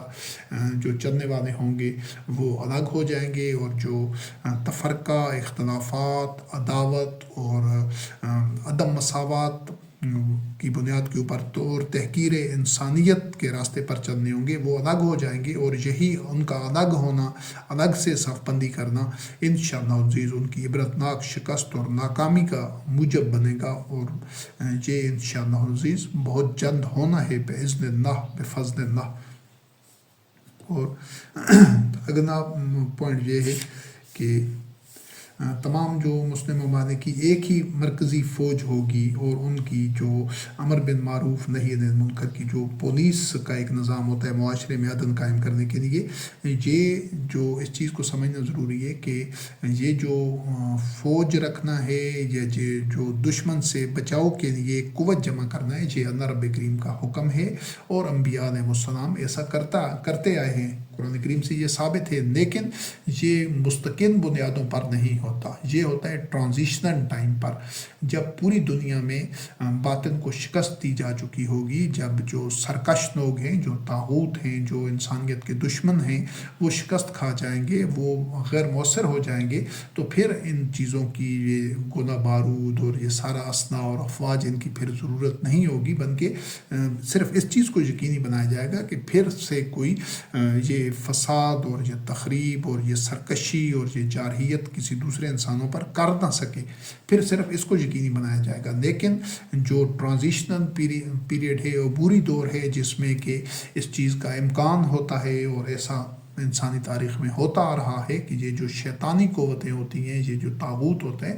یہ مومنین کو طاقت کے ذریعے کچلنا چاہتا ہے۔ تو اس دورانیے میں جب تک کہ مومنین اتنے قوت میں نہیں آ جاتے کہ وہ طاغوت کو کچل کر عبرتناک شکست دے کر اس کو نشان عبرت نہیں بنا دیتے، غیر مؤثر نہیں کر دیتے تاکہ وہ شرنگیزی کر ہی نہ سکے، اس کو بے اثر نہیں کر دیتے، اس وقت تک مومنین کو یہ قوت بھی جمع کرنی ہوگی، بھرپور طور پر اپنا دفاع بھی کرنا ہوگا، اور جب اللہ رب کریم ان کو اتنی قوت دے گا اور ان کی اللہ کی نصرت و تائید سے پھر آگے بڑھ کر انہوں نے ظلم کا راستہ بھی روکنا ہوگا۔ تو اس وقت تک یہ مراحل جو عبوری دور ہے، جس طرح کوئی بھی کسی جگہ پر مثلا چھت تعمیر کی جاتی ہے تو اس کو کچھ ٹائم کے لیے اس کنکریٹ کو، اس چیز کو پروٹیکشن دی جاتی ہے شٹرنگ کے ذریعے، جب وہ پختہ ہو جاتی ہے پھر وہ اس کی ضرورت باقی نہیں رہتی۔ بالکل اسی طرح جس طرح کوئی ننا پودا لگایا جاتا ہے تو اس کو باڑ وغیرہ اس کے گرد لگائی جاتی ہے جانوروں سے بچانے کے لیے، تو یہ یا جس طرح چھوٹا بچہ ہوتا ہے تو اس کو کچھ ٹائم کے لیے موسمی اثرات سے اور دیگر اس طرح کی چیزوں سے تحفظ دیا جاتا ہے، پھر وہ خود اس قابل ہو جاتا ہے اپنا تحفظ کرنے کے۔ تو بالکل اسی طرح شروع میں ٹرانزیشنل پیریڈ میں بھرپور طاقت اکٹھی کرنی ہوگی، انشاءاللہ العزیز اپنی تمام توانائیاں، صلاحیتیں اور مادی قوت یکجا کرنی ہوگی پوری دنیا کے مسلمانوں کو، مومنوں کو، تاکہ طاغوت ان کو قوت کے ذریعے نہ کچل سکے انشاءاللہ العزیز۔ تو اس ٹرانزیشنل پیریڈ میں تمام جو مسلم ممالک خطے ہوں گے، ریاستیں ہوں گی، علاقہ جات ہوں گی، ان کی ایک ہی مشترکہ مرکزی فوج ہوگی انشاءاللہ العزیز، اور وہ سب کے دفاع کے لیے، کیونکہ پھر کوئی اس میں فرق تو ہوگا نہیں، اور اس کے علاوہ ان تمام میں یہ جو امر بالمعروف اور نہی عن المنکر کے معاشروں کے اندر، علاقوں کے اندر، تاکہ کوئی لوگ فساد برپا نہ کر سکیں انفرادی طور پر یا کوئی جرائم کا ارتکاب نہ کر سکیں، ان سے روکنے کے لیے جو پولیس ہوگی وہ بھی ایک ہی ہوگی، مرکزی ہوگی، یعنی کہ اس کی جو کمانڈ اینڈ کنٹرول ہوگا وہ بیت اللہ میں ہوگا، اور جو فوج کا کمانڈ اینڈ کنٹرول ہوگا وہ بھی بیت اللہ میں ہوگا۔ دونوں کا، تینوں کا بلکہ تمام محکموں کا جو سربراہ ہوگا، جو ان کا لیڈر ہوگا، جو فیصلہ ساز ہوگا، وہ امام المتقین ہوگا، اور وہاں سے سب کے لیے یکساں پالیسی وضع کی جائے گی انشاءاللہ۔ پھر تمام جو علاقہ جات ہوں گے، جو خطے یا ریاستیں ہوں گی یا جو اسٹیٹس ہوں گی، ان تمام کی کرنسی ایک ہوگی، جس طرح اس کے علاوہ ان سب کا تعلیمی نظام، تعلیمی پالیسی ایک ہوگی، نصاب تعلیم، یعنی تمام جو پوری دنیا میں جتنے بھی مسلمین ہوں گے ان کے بچے تاکہ ایک ہی طرح کی تعلیم حاصل کریں، اور وہ اس کی جو بنیاد ہوگی وہ اللہ کی کتاب قرآن کریم پر ہوگی، نہ کہ اس جو 1400 سال سے یہ جو باطن پر مبنی آدمیوں کا کھڑا ہوا فرسودہ ایک مذہب ہے، شیاطین کا کھڑا ہوا، یہ نہیں، بلکہ صرف کتاب اللہ پر اس کی بنیاد ہوگی، اور پوری دنیا کے تمام مسلمانوں کے لیے عربی زبان کی تعلیم لازمی ہوگی۔ اپنے جو علاقائی ان کی زبانیں ہیں ان کو بھی سیکھیں، بولیں اور اس پر بھی مہارت حاصل کریں، لیکن جو تعلیمی نظام ہوگا وہ ہر مسلم بچہ اور بچی تاکہ عربی زبان سے آگاہ ہو اور اس پر اس کو عبور حاصل ہو، تاکہ وہ اللہ رب العزت کی کتاب کو براہ راست سمجھ سکے۔ اور اس کے علاوہ جو جوڈیشل سسٹم ہے، عدالتی نظام ہے، اس کا جو پروٹوکول ہے، جو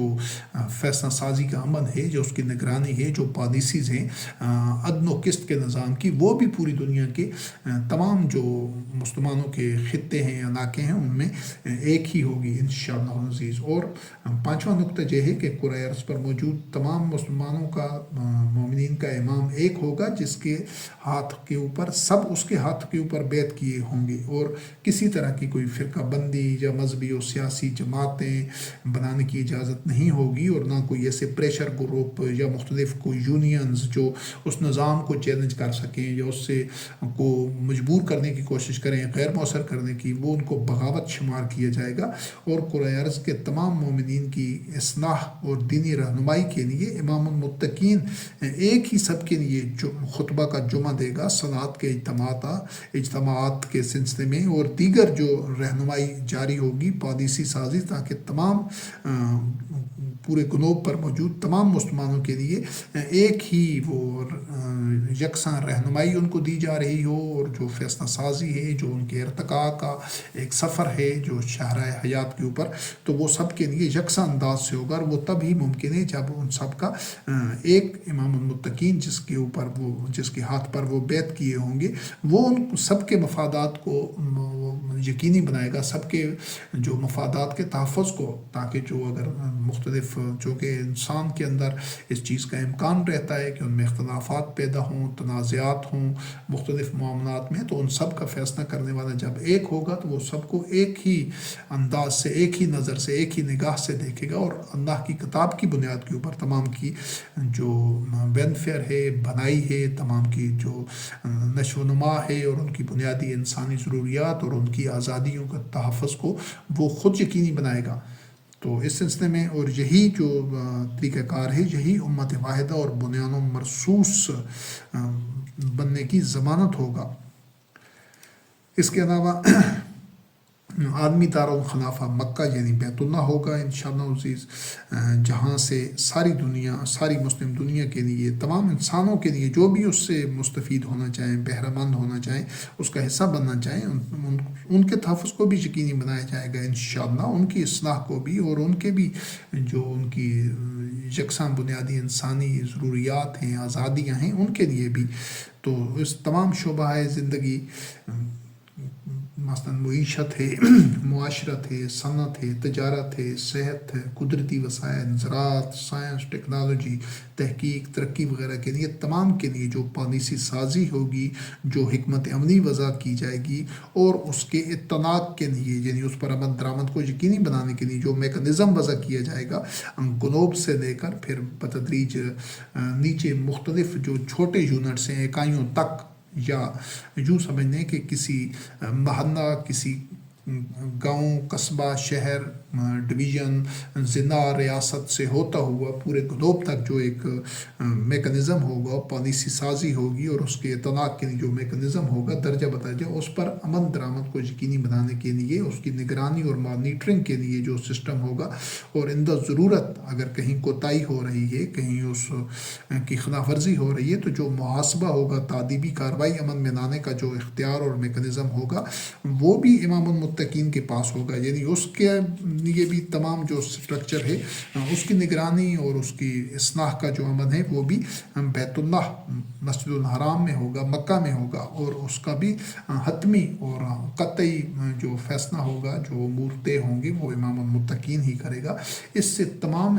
جو مومنین ہیں اور جو انسان بھی اس کا حصہ بننا چاہیں، ان سب کے ساتھ یکساں سلوک ہو سکے گا، تمام کو ان کی ضروریات کے لحاظ سے، اور ان کے جو تقاضے ہیں ارتقاء کے، یا ان کو جو چیلنجز درپیش ہوں گے، وہ سب ان کو یکساں اہمیت دی جائے گی میرٹ کے اوپر۔ اس سے پھر یہ کہ جو موجودہ جو ظلم ہے اور جو ناجائز استحصال ہے، اس کا انشاءاللہ عزیز خاتمہ کیا جا سکے گا، اور قوت نافذہ بھی ادھر ہی مکہ میں ہی ہوگی امام المتقین کے پاس، کہ یہ جو اتھارٹی ایسا نہیں ہے کہ وہ کوئی صرف محض واعظ و نصیحت ہوگی، بلکہ جتنے بھی جو فیصلے ہیں ان کو یقینی بنانے کے لیے، ان پر عمل درآمد ہونے کے لیے، کرنے کے لیے، اور ان کی خلاف ورزی کو روکنے کے لیے جو قوت چاہیے ہوتی ہے، کیونکہ صرف واعظ و نصیحت سے کبھی بھی معاشروں میں امن قائم نہیں ہو سکتا۔ جس طرح یہ ابھی صدیوں سے کھوکھلا خطبہ امام جمعہ حج کے موقع پر دے کر سب نے سن لیا اور بس چلے گئے، یا مسجدوں میں جس طرح تقریریں ہوتی ہیں یا نصیحتیں ہوتی ہیں مختلف مواقع پر، اجتماعات پر، یا یہ تمام کے تمام کھوکھلے اور بے نتیجے اور ناحاصل اسی وجہ سے سب کچھ رہتا ہے کہ ان کے پاس قوت نافذہ نہیں ہوتی۔ محض تقریر کرنے سے، محض تبلیغ اور واعظ و نصیحت سے نہیں، جب تک یہ میزان عدل ان کے پاس نہیں ہوگی، اور یہ جو رب کریم نے لوہے میں قوت قرار دی ہے، جب تک ان کے پاس وہ قوت نافذہ اور شمشیر نہیں ہوگی کہ وہ ظالم کو، اگر وہ اپنی اصلاح نہیں کر رہا اور فساد پر وہ ضد ہے، اصرار کر رہا ہے، اڑا ہوا ہے، فساد کا بار بار مرتکب ہو رہا ہے، تو پھر قوت کے ذریعے اس کو روکنا اور کچلنا ضروری ہوتا ہے، چاہے وہ انفرادی سطح پر ہو، چاہے وہ معاشرے میں کوئی ایسی جماعتیں ہوں یا کوئی قومیں ہوں، کوئی بھی ہوں، تو ہر سطح پر ظلم کو اور بغاوت کو اور سرکشی اور فساد فی الارض کو روکنے کے لیے جو قوت ہے وہ بھی اس کا بھی جو مرکز و محور ہوگا، جو ایک سارا ارتکاز ہوگا وہ بیت اللہ میں ہی ہوگا، اور وہاں سے لے کر چھوٹی سی چھوٹی اکائی یعنی کسی محلے اور گاؤں اور قصبے تک بھی وہ سٹرکچر سارے کے سارے کی جو آرگینوگرام ہے، جو ایک ہیرارکی ہے، وہ امام المتقین کے ہاتھ میں ہوگی انشاءاللہ، کیونکہ ذمہ داری اسی کی ہے۔ تمام جو مسلمین ہیں، جو تمام انسان ہیں، ان کی بنیادی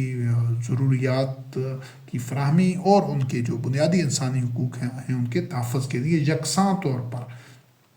ساتواں پوائنٹ یہ ہے کہ پورے کرۂ ارض پر انشاءاللہ عزیز اعلیٰ تعلیمی مراکز، صنعت و حرفت، سائنس و ٹیکنالوجی، تحقیق و ترقی کے مراکز، اناج معالجہ کی سہولیات، کاروبار روزگار کے مواقع اور دیگر جو بنیادی انسانی ضروریات کی فراہمی ہے، اس کو عدل و قسط کی بنیاد پر اس طرح یقینی بنایا جائے گا کہ لوگوں کو نہ تو دور دراز کے دوسرے ممالک کے سفر کرنے پڑیں حصول تعلیم کے لیے یا روزگار کے حصول کے لیے، اناج معالجہ کے لیے۔ اس طرح ایک تو کسی مخصوص قوم یا خطہ کے باشندوں کی بالادستی ختم ہو جائے گی کہ وہ دیگر اقوام عالم یا خطۂ ارضی کے باشندوں کو اپنا محکوم، زیر دست یا مجبور نہ رکھ سکیں گے، ان کی بالادستی نہیں رہے گی۔ اور دوسرا فائدہ اس سے یہ ہوگا انشاءاللہ کہ تعمیر و ترقی اور صلاحیتوں کی نشو و نما کے مواقع یکساں تمام انسانوں کو میسر ہوں گے، لہٰذا دنیا بھر کے محض چند ترقی یافتہ خطوں یا علاقہ جات میں جانے کے جنون میں لوگ مبتلا نہیں ہوں گے، جس طرح اب موجودہ ہے کہ آدھی سے زیادہ دنیا کے باشندے وہ یورپ میں، امریکہ میں، اس طرح کے ترقی یافتہ علاقوں میں جانا چاہتے ہیں جہاں بنیادی انسانی ضروریات ہیں، جہاں پر ایک سیٹ اپ اسٹرکچر بنا ہوا ہے، لیکن وہ جا نہیں سکتے کیونکہ انہوں نے ممالک کی سرحدیں ہیں، پابندیاں ہیں۔ وہ صرف ان لوگوں کو جانے دیتے ہیں جو عالمی طاغوت ہے، جو استحصالی ممالک ہیں، اقوام ہیں، صرف ان کو جانے دیتے ہیں جن کو وہ خود اس چاہیں اور جو ان کے سسٹم کو تقویت دے سکے۔ کیوں کہ یہ جو ظلم پر مبنی ایک پورا سٹرکچر اس وقت دنیا میں مختلف ملکوں کی صورت میں موجود ہے، اس میں کچھ طاقتور ہیں، بقایا ایک ایوریج ہیں، اور اکثریت جو ہے وہ بدحال ہیں، پستی میں ہیں، ظلم کا شکار ہیں، جبر کا اور ناجائز استحصال کا شکار ہیں۔ وہ وجہ اس کی یہ ہے کہ یہ جو مملکتوں کا بھی موجودہ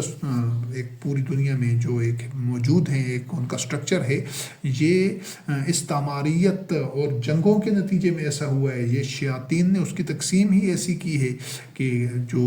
کمزور ممالک تھے ان کے وسائل کو انہوں نے لوٹا، اور جو تعمیر، ترقی اور تحقیق کے سارے ادارے تھے، انڈسٹریز تھی، وہ اپنی زمینوں میں لگائیں۔ اسی وجہ سے یہ آگے نکل گئے، اور اس وقت تو انہوں نے لوگوں کا، کمزور لوگوں کا کالونیلزم کے دور میں اور جنگوں کے دور میں ان کو وسائل کو انہوں کا لوٹا، اور پھر اس کے بعد یہ مسلسل اشروں سے بلکہ اس سے بھی زیادہ صدی، 2 صدی سے یہ برین ڈرین ہو رہا ہے۔ یہ انشاءاللہ اس برین ڈرین کو روکا جائے گا کہ جو باصلاحیت لوگ ہیں، جو ایک پرامن زندگی گزارنا چاہتے ہیں اور بنیادی انسانی ضروریات کے حصول کو یقینی بنانا چاہتے ہیں، تعلیم، اناج معالجہ، خوشحالی، ترقی، تو وہ جب ان کو اپنے ملکوں میں، پسماندہ ملکوں میں، خطوں میں وہ چیز نہیں ملتی اور وہ صلاحیتوں اور قابلیت کے حامل ہوتے ہیں، تو وہ پھر ان ممالک کا رخ کرتے ہیں، اور وہ ممالک ان کو پھر امیگریشن کے ذریعے ان کو وہ شہریت دیتے ہیں، یا اپنے ممالکوں میں، اپنے مملکتوں میں ان کو جو سکونت فراہم کرتے ہیں۔ اور پھر اس طرح وہ لوگ تو جو تھوڑے سے ہوتے ہیں جو ایسا کر سکتے ہیں، اور یہ بھی پھر صرف وہ لوگ کر سکتے ہیں کہ جو اس طرح دولت مند ہوں یا وہ جو اس چیز کو افورڈ کر سکیں، تو لیکن اکثریت ایسا نہیں کرتی۔ تو اسی وجہ سے جو پسماندہ ملک ہیں وہ سڑ رہے ہیں، وہ گن رہے ہیں، ان کی صلاحیتیں ضائع ہو رہی ہیں۔ ایسے بے تحاشا لوگ ہوتے ہیں جو صلاحیتوں کے حامل تو ہوتے ہیں لیکن ان ملکوں میں وہ جا نہیں سکتے، کیونکہ اس بوسیدہ گنے سڑے سسٹم میں ان کو مواقع نہیں ملتے اور وہ ممالک ان کو اجازت نہیں دیتے۔ تو انشاءاللہ عزیز جب عدل کی بنیاد کے اوپر دنیا کے ہر گوشے میں یہ انڈسٹری ہوگی، تحقیق و ترقی کے مراکز ہوں گے، اناج معالجہ کی سہولتیں ہوں گی، تو لوگوں کو ان ممالک کا، ان خطۂ ارضی کا، ان اقوام کا رخ نہیں کرنا پڑے گا، بلکہ ان کو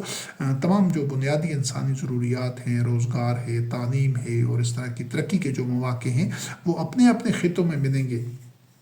تو یہ جو ناجائز استحصال ہو رہا ہے اور یہ ایک عدم توازن پر مبنی جو ایک استعماریت کے دور میں اور ظلم و بربریت اور جارحیت کے نتیجے میں جو ایک یہ موجودہ سٹرکچر چل رہا ہے، انشاءاللہ اس کو یکساں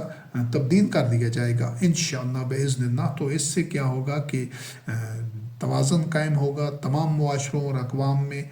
اور 8واں پوائنٹ یہ ہے کہ تمام شعبۂ زندگی سے متعلق مثلا خوراک ہے، تعلیم ہے، اناج معاوضہ، روزگار ہے، صنعت، زراعت، طب، انجینئرنگ، قدرتی وسائل اور آفات ارضی و سماوی وغیرہ سے نمٹنے کے لیے تمام انسانوں کے لیے یکساں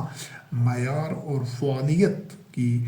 حامل جو پالیسی وضع کی جائے گی انشاءاللہ عزیز، اور اس پالیسی پر عمل درآمد کی ذمہ داری بھی عالمی دارالخلافہ مکہ یعنی بیت اللہ اور امام المتقین کی ہوگی۔ لہٰذا کوئی کسی کا ناجائز استحصال نہیں کر سکے گا، کسی کو محروم نہیں کر سکے گا انشاءاللہ۔ جب جو ایک ہی نوعیت کی پالیسی ہوگی تو پھر یہ نہیں ہوگا کہ کچھ اقوام، کچھ علاقے تو انتہائی ترقی یافتہ ہوں اور ان میں زندگی کی ساری سہولتیں ہوں اور وہ وسائل ارضی کا بدترین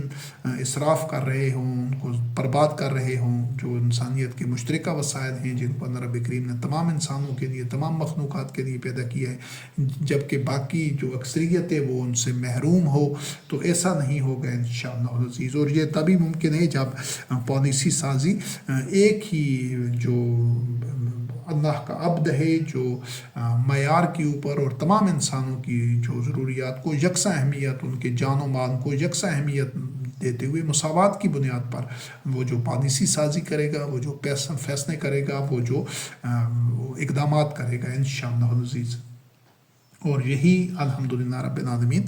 جو طولیت کعبہ کے اصول کے بعد اسی اصول کی بنیاد پر پوری دنیا کے یا مسلم ممالک کا جو انتظام چلایا جائے گا، تو یہی جو یکساں معیار اور فعالیت کی حامل پالیسی وضع کی جائے گی، اور وہی بیت اللہ، مسجد الحرام اور امام المتقین ہی اس کی ضمانت دے گا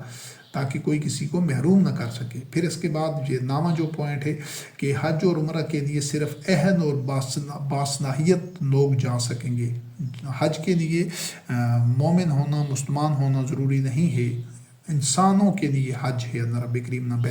رب کریم نے جو واضح کیا ہے، جو حکم دیا ہے، بیت اللہ کے دروازے سب انسانوں کے لیے کھلے ہوں گے، لیکن ابھی جس طرح صدیوں سے یہ جو بھیڑ بکریوں کی صورت میں، چوپایوں کی صورت میں جا کر عوام کا نام بس دنیا بھر کے ایک تو زیادہ تر وہ جو مترفین ہوتے ہیں ان میں وہ جو سال میں کئی مرتبہ عمرے کر آتے ہیں یا حج کرنے کی جو استطاعت رکھتے ہیں وہ لوگ جاتے ہیں، تو اور بے مقصد چکر لگا کر ناحاصل وہاں پر پوجا پاٹ کر کے اور وہ وقت اور صلاحیتیں اور پیسہ برباد کر کے اور آل سعود کو یہ جو غاصب اور قبضہ گیر جو متولی بنے بیٹھے ہیں ان کی مملکت کو، ان لوگوں کو وہ جو ایک اور مضبوط کر کے وسائل اور مال دولت برباد کر کے آ جاتے ہیں، تو انشاءاللہ عزیز مستقبل میں ایسا نہیں ہوگا۔ حج اور عمرہ کے لیے صرف اہل اور باصلاحیت لوگ جا سکیں گے، جو اصلاح فی الارض کے گناہ بخشوانے کا حج اور عمرہ سے کوئی تعلق نہیں ہے۔ جو نکمے لوگ ہوں گے، جن میں کوئی صلاحیت نہیں ہوگی، جو پسماندہ ذہنیت کے ہوں گے، جو جہالت میں مبتلا ہوں گے، جو بھرپور محنت کرنے والے نہیں ہوں گے، اور جو ایک کاہل لوگ ہوں گے، ان کا محض سرمایہ کی بنیاد کے اوپر یا ان کے محض گناہ بخشوانے کے عقیدے کی بنیاد کے اوپر وہ حج اور عمرہ کے لیے نہیں جا سکیں گے۔ جو لوگ اصلاح فی الارض کے عمل میں حصہ ڈالنے کی استطاعت کے حامل ہوں گے، وہ سائنٹسٹ ہوں گے، سائنسدان ہوں گے، علماء فطرت ہوں گے، محققین ہوں گے، دانشور ہوں گے، قرآنی علوم کے ماہرین ہوں گے، علماء ہوں گے، وہ اللہ کے کلام کو بہتر جانتے ہوں گے، حکمت جانتے ہوں گے، اور صنعت و حرفت کے انڈسٹری کے ماہرین ہوں گے، یا انتظامی امور کے ماہرین ہوں گے، یا امن عامہ کے ماہرین ہوں گے، جن میں کوئی نہ کوئی صلاحیت ہوگی، کوئی ایسے وہ انقلابی منشور رکھتے ہوں گے، کوئی ان کے پاس ایسا پلان ہو، ایسا ان کے پاس علم، ہنر، صلاحیت، قابلیت ہو کہ جس سے ساری انسانیت کی منفعت ہو سکے، وہ لوگ وہاں پر عمرے کے لیے بھی جائیں گے، سال کے مختلف مواقع میں اپنی جو ایک خدمات پوری انسانیت کی بھلائی کے لیے دینے کے لیے، یا پھر لوگ مبصر کے طور پر بھی جا سکیں گے، جو لوگ یہ دیکھنا چاہیں گے کہ بیت اللہ کے جو انتظامات ہیں ساری نوع انسانی کی منفعت کے لیے، ان کی اصلاح کے لیے وہ کس طرح چل رہے ہیں، وہ لوگ جو اس کو دیکھنا چاہیں گے پرامن بقائے باہمی کے اصول پر ایک سارے انسانوں کی بہتری کے لیے، اور یا ان سے یا ایسے لوگ جو کہ بیت اللہ سے وہ بے شک مسلمان نہیں ہوں گے، وہ مومن نہیں ہوں گے، وہ چاہے کسی بھی دین سے ان کا تعلق ہو، تو وہ اگر بیت اللہ کے نو انسانی کی منفعت کے پروگرام سے بہرہ مند ہونا چاہیں، اس سے رہنمائی لینا چاہیں، اس کا حصہ کسی حوالے سے مستفید ہو جائیں، تو انشاءاللہ العزیز جتنا ممکن ہو سکے گا ان کو یہ استفادہ کرنے کا بھرپور موقع دیا جائے گا۔ تو یہ وہ تعمیری اور اصلاحی جو مصرف ہے بیت اللہ کا، یہ اس طرح بھی کھوکھنا، جس طرح یہ ایک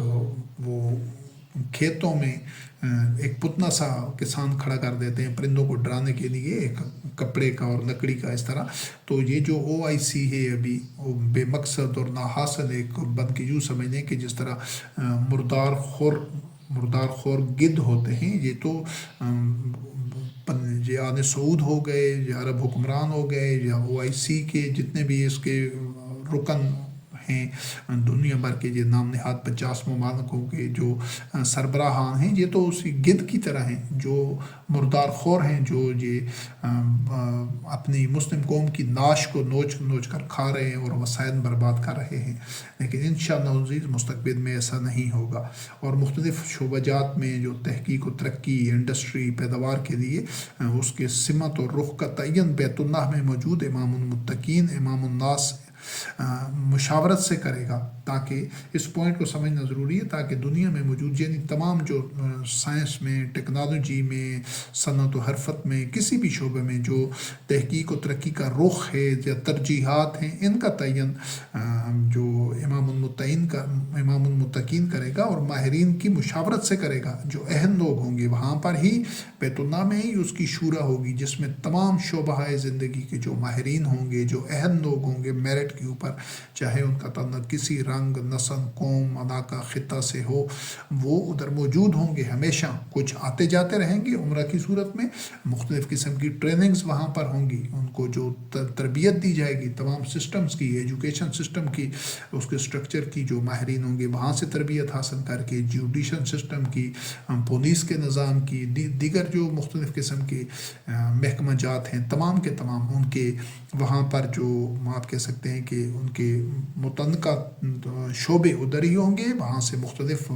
مسلسل پورا سال مختلف کورسز ہوتے رہے ہوں گے، مختلف ان کا جائزہ لیا جا رہا ہوگا پالیسیز کا۔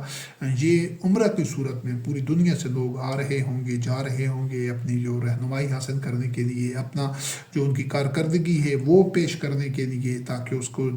جانچ کی جا سکے، جائزہ لیا جا سکے۔ تو اس کے بعد پھر جن کا احتساب کی ضرورت ہوگی ان کا احتساب کیا جائے گا، اور یہ پھر پورا سال تو یہ عمرہ کی صورت میں یہ ماہرین اور جو مختلف لوگ ہیں جو کسی نہ کسی شعبہ سے وہ انسانیت کی منفعت اور اصلاح کا سامان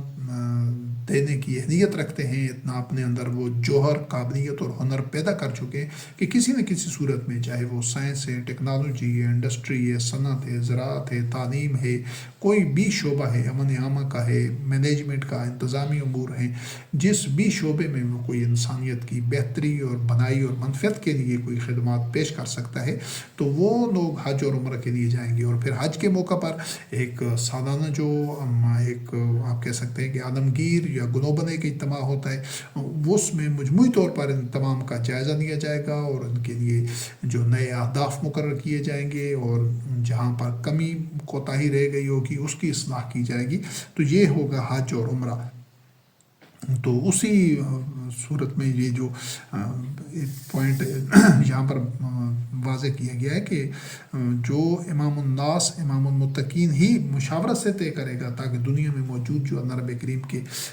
کے کس شعبے میں تحقیق و ترقی ہونی ہے، کون سی جو چیزوں کی ضرورت ہے، بنیادی انسانی ضروریات کی جو پروڈکشن ہے، تیاری ہے، ان پر سائنس، ان پر تحقیق و ترقی ہے، اگر وہ پہلے ضروری ہے، تو پھر عیاشی کے سامان کے اوپر سارے وسائل اور ساری تحقیق و ترقی اور سارے ریسورسز نہیں لگانے ہوں گے تاکہ دنیا میں موجود اللہ رب کریم کے پیدا کردہ وسائل رزق اور خزانے جو ہیں وہ محض قلیل تعداد میں جو موجود قارون ہیں، فرعون ہیں، مترفین ہیں، ہوائے نفس کا جو اتباع کرنے والے ہیں، شہوات کے پیچھے بھاگنے والے لوگ ہیں، ان کے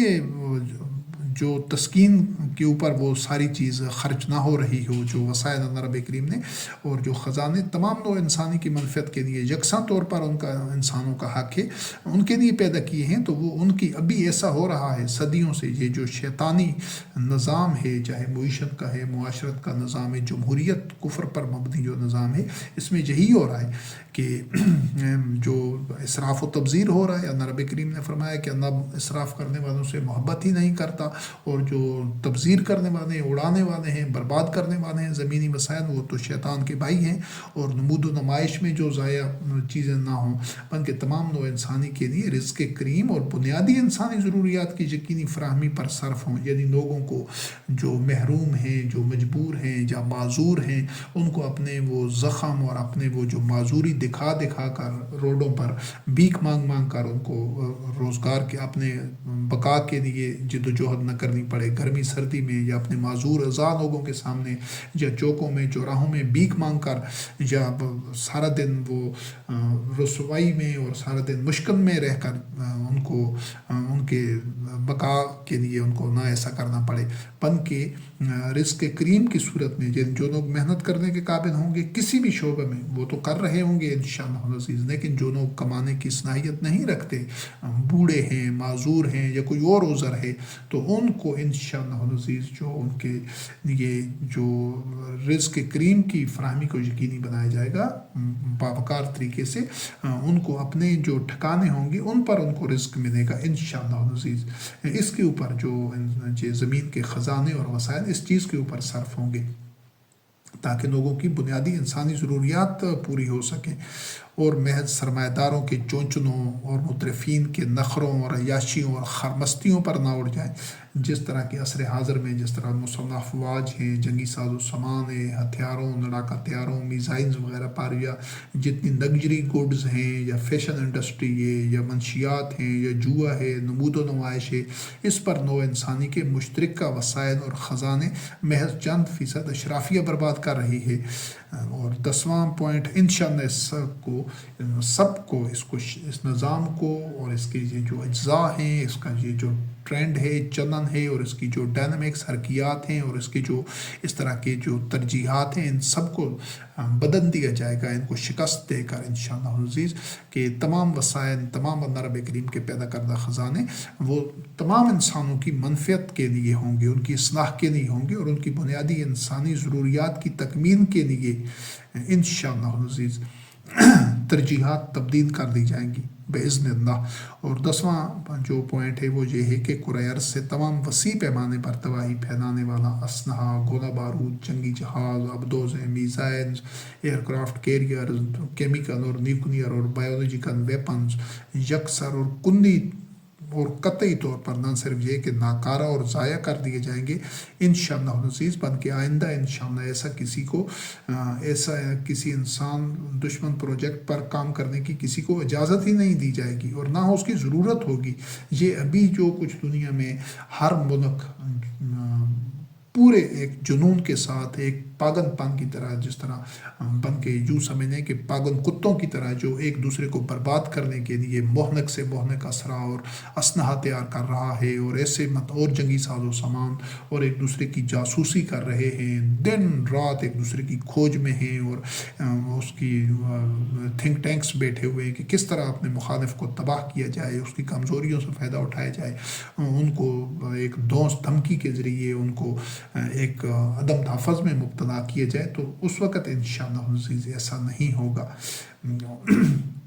اور نہ کسی کو ایسا کرنے کی ضرورت ہوگی ابھی. تو اسی وجہ سے ہو رہا ہے کہ یہ ایک شیطانی کفر پر مبنی نظام ہے، اس میں ہر کوئی ایک بقا کے خطرے سے دو چار ہے. جب اس وقت انشاءاللہ تمام انسانوں کو ان کے تحفظ اور بقا کی ضمانت وہی مرکزی امام المتقین اور آدمی دارالخلافہ بیت اللہ خود فراہم کر رہے ہوں گے، تو پھر انشاءاللہ ان کو کسی سے ڈرنے کی، کسی کے خوف میں مبتلا ہونے کی یا کسی سے جارحیت کا کوئی خطرہ نہیں ہوگا، اور اپنے ناجائز استحسان کا بھی کوئی خطرہ نہیں ہوگا. اسی وجہ سے انسان بحیثیت مجموعی جو تمام اقوام ہیں وہ تخریبی سرگرمیوں اور تخریبی سوچ اور اس ترجیحات کو ترک کر دیں گے، بلکہ کرۂ ارض سے مسلح افواج کا خاتمہ کر دیا جائے گا انشاءاللہ. اور ان دونوں شعبہ جات میں جو خرچ ہونے والے جو وسائل ہیں جو برباد ہو رہے ہیں، وسائل ارضی اور انسانی توانائیاں اور صلاحیتیں جو برباد ہو رہی ہیں صدیوں سے، اور اسی وجہ سے دنیا میں یہ غربت ہے، افناس ہے، اور یہ جنگیں ہیں اور کشمکش ہے اور بے چینی اور اضطراب ہے اور اس طرح کی بدحالی ہے، جہالت ہے، انشاءاللہ چیزیں یہ سب ختم ہوں گی کہ نو انسانی کی اجتماعی اصلاح اور فلاح، یعنی خوراک، تعلیم، رہائش، علاج معالجہ، بہبود عامہ اور تعمیر و ترقی کے لیے یہ وسائل صرف کیے جائیں گے. یعنی جو کچھ افواج جنگی ساز و سامان پر برباد ہو رہا ہے، یا جو کچھ عیاشی، لگژری سامان، فیشن انڈسٹری، اس پر جو وسائل اور توانائی اور انسانی قوتیں اور صلاحیتیں برباد ہو رہی ہیں، ان کو انشاءاللہ عزیز بنیادی انسانی ضروریات اور اس کے رزق کریم کی صورت میں اس کی فراہمی کو یقینی بنانے پر صرف کیا جائے گا. تو آج جو ممالک جنگی ساز و سامان سے کما رہے ہیں اور ان کا انحصار بھی اسی پر ہے، اور وہ پاگل پن کی حد تک مہلک سے مہلک ہتھیار بنا رہے ہیں، زیادہ سے زیادہ کہ وہ منافع کمانا چاہتے ہیں، خوف کو عام کر کے، خوف کا ماحول پیدا کر کے، تاکہ ہر ملک وہ ایسے ہتھیار خریدے اور دوسروں سے طاقتور اور غالب رہنے کے لیے وہ جو ایک جنون ہے. تو وہ انشاءاللہ عزیز وہ ممالک، وہ جو انڈسٹری ہوگی، وہ یہ سب کچھ چھوڑ کر بنیادی انسانی ضروریات کی پیداوار کو یقینی بنانے کے لیے انشاءاللہ عزیز وقف ہوں گے. تو یہ ایک خاکہ تھا، ایک سکیچ تھا، ایک نقشہ تھا کہ جو انشاءاللہ عزیز جو جب تولیت کعبہ اس کے اہم لوگوں کے پاس ہوگی، یہ امانت ان کے اہم لوگوں کو سونپی جائے گی جو ملت ابراہیم خلیل اللہ علیہ السلام کا اتباع کرنے والے ہوں گے، اور جو اہل ہوں گے جو ابراہیم خلیل اللہ علیہ السلام کی ذریت سے ہوں گے اور واقعتاً مسلمین ہوں گے، اللہ رب کریم کی وحی کا اتباع کرنے والے، جو اس بیت اللہ کے جو مقصد تعمیر ہے، جو اس کے بنانے کا جو ہدف تھا، جو نصب العین تھا، جس مقصد کے لیے یہ بنایا گیا تھا، جو اس کا شعور رکھتے ہوں گے، اور اس کے لیے وہ اپنی زندگیاں، توانائیاں اور صلاحیتیں وقف کر چکے ہوں گی. تو اس سلسلے میں یہ تو ایک خاکہ تھا، لیکن اس سے اگلا مرحلہ جو ہے، جو اس کا ناظم و منظوم یہ دونوں حصے ہیں، یعنی وہ جو خواب ہے اس کی تعبیر کبھی بھی نہیں مل سکتی اگر اس طریقہ کار پر عمل نہیں کیا جائے گا، جو کہ پہلے واضح بھی کیا جا چکا ہے، اور اس کو مختلف ایک مختصر انداز میں دوبارہ اس کو سامنے بھی رکھا جائے گا. وہ خواب ہی رہے گا، اگلی نسلیں آ کر اس کو پورا کریں گی، جو ان تقاضوں کو پورا کریں گی کہ اس منزل کے. اور وہ پہلا تقاضا یہ ہے کہ جو بھی اس خواب کی تعبیر کو حاصل کرنا چاہتا ہے اور اللہ کی آیات کی روشنی میں، تو اس کے لیے لازم ہے کہ اس نے اس راستے کے ہر راہی نے، اس منزل کے ہر مسافر نے خود کو ملت ابراہیم خلیل اللہ علیہ السلام کا عہد ثابت کرنے کے لیے اپنی دن رات جد و جہد کرنی ہوگی، اپنی توانائیاں، صلاحیتیں، جان مال لگانا ہوگا کہ وہ خود کو عہد کرے. یہ اس کے عہد کہیں دوسرے سیاروں سے یا کوئی خلائی مخلوق نہیں ہوگی، یہ انہی انسانوں میں سے پیدا ہوں گے انشاءاللہ العزیز. اور ہم نے اسی لیے اس جد و جہد کا آغاز کیا ہے کہ تمام دنیا کے جو لوگ ہیں جو اس خواب کو حقیقت بنانے کے لیے پرعزم ہوں گے، جن کے اندر عزم، استقامت، توکل علی اللہ، قوت ہوگی، صبر و استقامت ہوگی، اور وہ اس خواب کو حقیقت میں ڈھالنے کا ایک جذبہ رکھتے ہوں گے، ان کا ایمان ہوگا اس خواب کی تعبیر کے اوپر، جس طرح محمد رسول اللہ علیہ السلام کا اور آپ کے متبعین رضوان اللہ علیہم کا ایمان تھا اس خواب کی تعبیر پر. تو پھر اللہ رب العزت نے وہ اس خواب کو سچ کر دکھایا. تو اسی طرح جن لوگوں کا ایمان ہوگا ان کو خود اس کا عہد ثابت کرنا ہوگا، خود کو امام الناس کی مسند کا عہد ثابت کرنا ہوگا. لیکن وہ کیسے کرنا ہے؟ خود کو ذریت ابراہیم حنیف علیہ السلام کیسے ثابت کرنا ہے؟ اس کے لیے ایک خاکہ آپ کے سامنے رکھا جائے گا کہ یہ سب کچھ ہوگا تغیر نفس سے، اور اپنے آپ کو انفرادی و اجتماعی طور پر کتاب اللہ کے قرآن کریم کے جو احکامات ہیں، جو اس کے تقاضے ہیں، جو رہنمائی ہے، جو گائیڈ لائنز ہیں، ان سے ہم آہنگ کرتے جائیں بتدریج، خودکار طریقے سے آپ اس مسند کے اہل ہوتے جائیں گے، چاہے آپ کسی بھی خطے میں ہیں، آپ کسی رنگ نسل علاقہ سے ہیں، اور کسی بھی دین کے اوپر ہیں، آپ میں سے ہر انسان ایسا کر سکتا ہے۔ تو اس کے لیے پہلی چیز یہ ہے کہ جو بنیادی کام ہے، جو رہنمائی کے لیے جو آپ کہہ سکتے ہیں جس پر اشرے لگ جاتے ہیں، جس پر مطلب 10 20 30 سال لگ جاتے ہیں افراد کے، معاشروں کے، انفرادی طور پر، وہ کام الحمدللہ رب العالمین کیا جا چکا ہے۔ اور اس سلسلے میں اسی طرح آڈیوز ویڈیوز کی صورت میں اللہ کی کتاب میں سے وہ تمام ایک طویل کاوش اور محنت کے بعد الحمدللہ بفضل اللہ وہ کام ہو چکا ہے، اور وہ موجود ہے انٹرنیٹ کے اوپر، یوٹیوب کے اوپر اور گوگل ڈرائیو پر۔ وہ جو ایک سادہ اور عام فہم، آسان فہم انداز سے وہ رہنمائی موجود ہے کتاب اللہ سے اخذ شدہ، اس کو بیان کیا گیا ہے، یکجا کیا گیا ہے مختلف موضوعات میں، عنوانات میں، کہ جس سے تمام انسان اس کو سننے، سمجھنے اور اپنانے سے وہ اس قابل ہو جائیں گے انشاءاللہ العزیز کہ اللہ رب العزت ان کو تولیت کعبہ سونپ دے گا۔ اس سلسلے میں یہ دیکھتے ہیں کہ اسی طرح کے جس طرح یہ آڈیو ویڈیوز ہیں، اسی طرح جو قرآن کریم میں سے جو مختلف موضوعات ہیں ان تمام کے اوپر وہ ریکارڈنگز موجود ہیں، ان کو سنیں، بار بار سنیں، ان کو ذہن نشین کریں، ان کے تقاضوں کو سمجھیں، اللہ کی آیات کے تمام کا الحمدللہ ان کی جو بنیاد ہے، اساس ہے، وہ اللہ کی آیات کے اوپر ہے، اور تمام کے ساتھ حوالہ جات بھی موجود ہیں۔ اس سے سمجھیں کہ ابلیس اور شیطان کیا ہے، باطن پر ایمان لانا، طاغوت پر ایمان لانا کیا ہوتا ہے، ایمان کی کتنی قسمیں ہیں، اور اس ایمان کے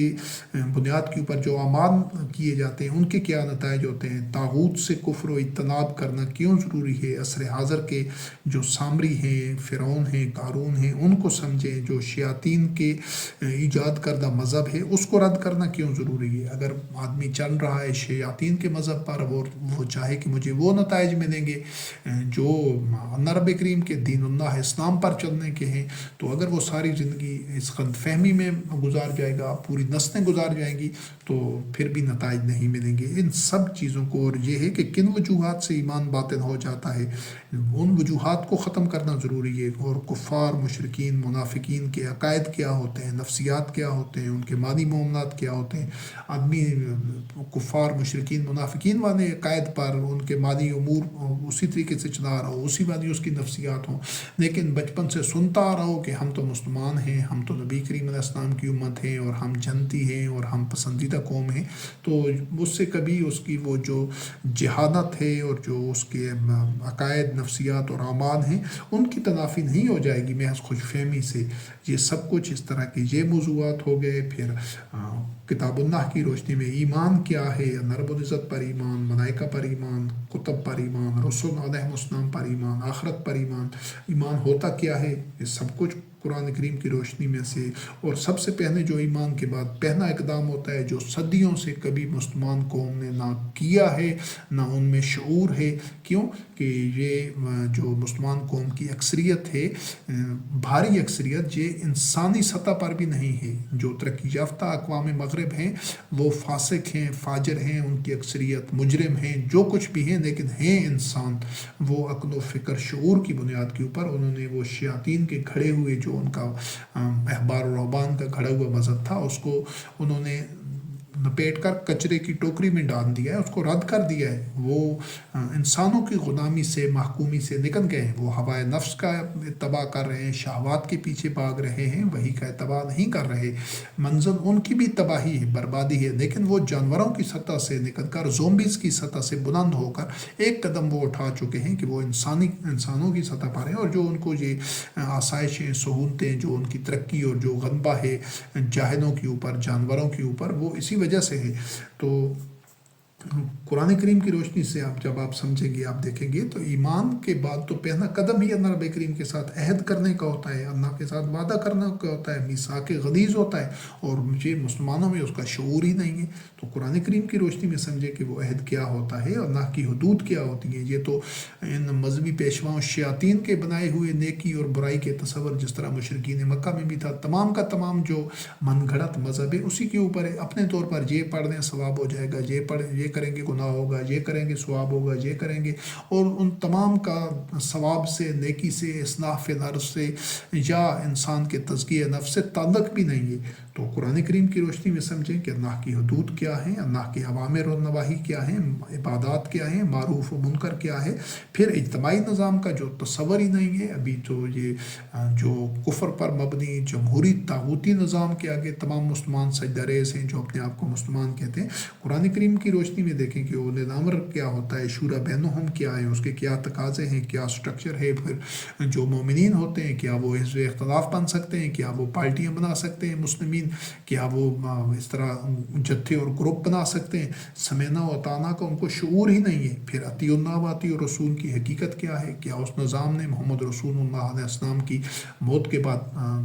منہدم ہو جانا تھا، کریش ہو جانا تھا، یا اسی طرح ہی چلنا تھا، کہ صرف یہ کہ وہ جو ذمہ داریاں، وہ جو اختیارات، وہ جو ایک پورا ایک سٹرکچر چل رہا تھا، جو میکنزم تھا، وہ ذمہ داریاں، وہ اختیارات، اور وہ ساری جو ایک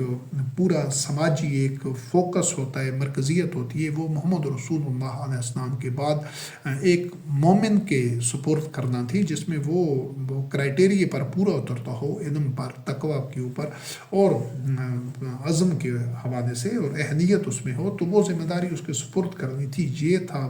اطیع اللہ و اطیع الرسول کے اس نظام کی حقیقت، کہ محمد خاتم النبیین علیہ السلام کے بعد وہ نظام ختم نہیں ہو جانا تھا، رک نہیں ہو جانا چاہیے تھا، لیکن انہوں نے جو شیاطین ہیں، ان کا گھڑا ہوا مذہب، اور جس افیون کے صدیوں سے یہ جو نام نہاد مسلمان عادی ہو چکے ہیں کہ یہ اللہ کی اطاعت، تو انہوں نے قرآن کی قرار دے دی کہ قرآن میں اللہ کی احکام ہیں، آیات ہیں، اور نبی کریم علیہ السلام کی اطاعت انہوں نے احادیث اور روایات اور سنت، اور پھر دیگر جتنی بھی انہوں نے بعد میں خرافات، خود ساختہ شیطانی جو مذہب کرتے گئے، اور اس کو آگے وہ پھیلتا گیا آکاش بین کی طرح۔ آج اس آکاش بین نے پوری جو مسلمان امت ہے، نام نہاد قوم ہے، اس کو اپنی لپیٹ میں لیا ہوا ہے۔ تو اس سب کو رد کر کے، اس آکاش بین کو اکھاڑنا ہوگا، اس کو ختم کرنا ہوگا اس درخت سے، تب اصلاح فی الارض ممکن ہے۔ تب اللہ کی آیات کی روشنی میں سمجھ آئے گا کہ اطیع اللہ و اطیع الرسول کی حقیقت کیا ہے، کہ ایسا نہیں ہے کہ یہ دو اطاعتیں ہیں، اللہ رب کریم کی اطاعت اور ہے اور رسول علیہ السلام کی اطاعت اور ہے، نہیں، یہ ایک ہی اطاعت ہے، اور وہ صرف اور صرف وحی کی اطاعت ہے، کتاب اللہ کی اطاعت ہے، قرآن کریم کی۔ اور نبی کریم علیہ السلام کے عہد میں بھی سب مومنین بشمول نبی کریم علیہ السلام اسی کا، وحی کا اتباع کر رہے تھے، اور وہی اللہ اور رسول کی اطاعت تھی، مومنین بھی وحی کا اتباع کر رہے تھے، اور وہ اتباع کے راستے میں کوئی بھی رکاوٹ نہیں ہے، وہ اس طرح چلتا رہنا چاہیے تھا۔ صرف یہ ہے کہ اس مسند کے اوپر، اس ذمہ داری کے اوپر، اس عہدے کے اوپر، اس نظام کو چلانے کے لیے ایک اور مومن اہم کو وہ ذمہ داری کے لیے نامزد کرنا تھا، سونپ دینا تھا، بس، اور وہ سلسلہ آگے چلتا رہنا تھا۔ اس کے بعد اور وقت کے جو ارتقاء ہے، جو ایک نئے بدلتے ہوئے تقاضے ہیں، ان کے مطابق یہ ذمہ داری آگے دوسرے لوگ سنبھالتے رہتے اور اس کو چلاتے رہتے، لیکن ایسا نہیں ہوا کہ انہوں نے اطاعتیں دو کر دی، اور یہی شیاطین کی وہ سب سے بڑی چال اور سازش ہے، کہ جس کا وہ جو زہر انہوں نے فکر میں، عقیدہ میں، نظریے میں اور سوچ میں وہ جو داخل کیا ہے، اس زہر کا تریاق آج تک کوئی بھی نہیں ہو سکا 1400 سال میں، اور الحمدللہ رب العالمین اسی کے تریاق کے لیے،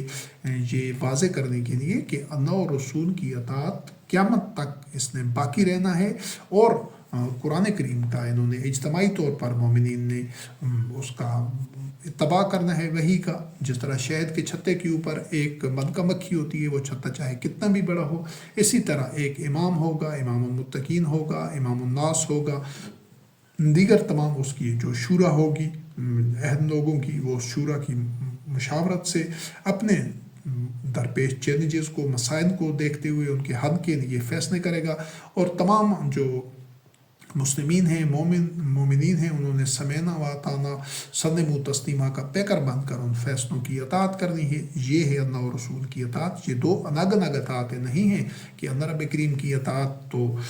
قرآن کریم کے ذریعے اور نبی کریم علیہ السلام کی اطاعت سنت، روایات اور احادیث کے ذریعے جو کہ صدیوں بعد لکھی گئی ہیں، تو ان کا دین سے کوئی تعلق ہی نہیں ہے۔ یہ ایک ہی اطاعت ہے، اور ایسا بھی نہیں ہے کہ محمد رسول اللہ علیہ السلام کی موت کے بعد وہ اللہ اور رسول کی اطاعت ختم ہو جانی تھی۔ نہیں، یہ قیامت تک چلنی ہے۔ محمد رسول اللہ علیہ السلام خاتم النبیین اپنے عہد میں وہی کا اتباع کر رہے تھے، مومنین کو اپنے ساتھ لے کر، اور جو بعد کے آنے والے مومنین ہیں قیامت تک ہوں گے، وہ اپنے اپنے عہد میں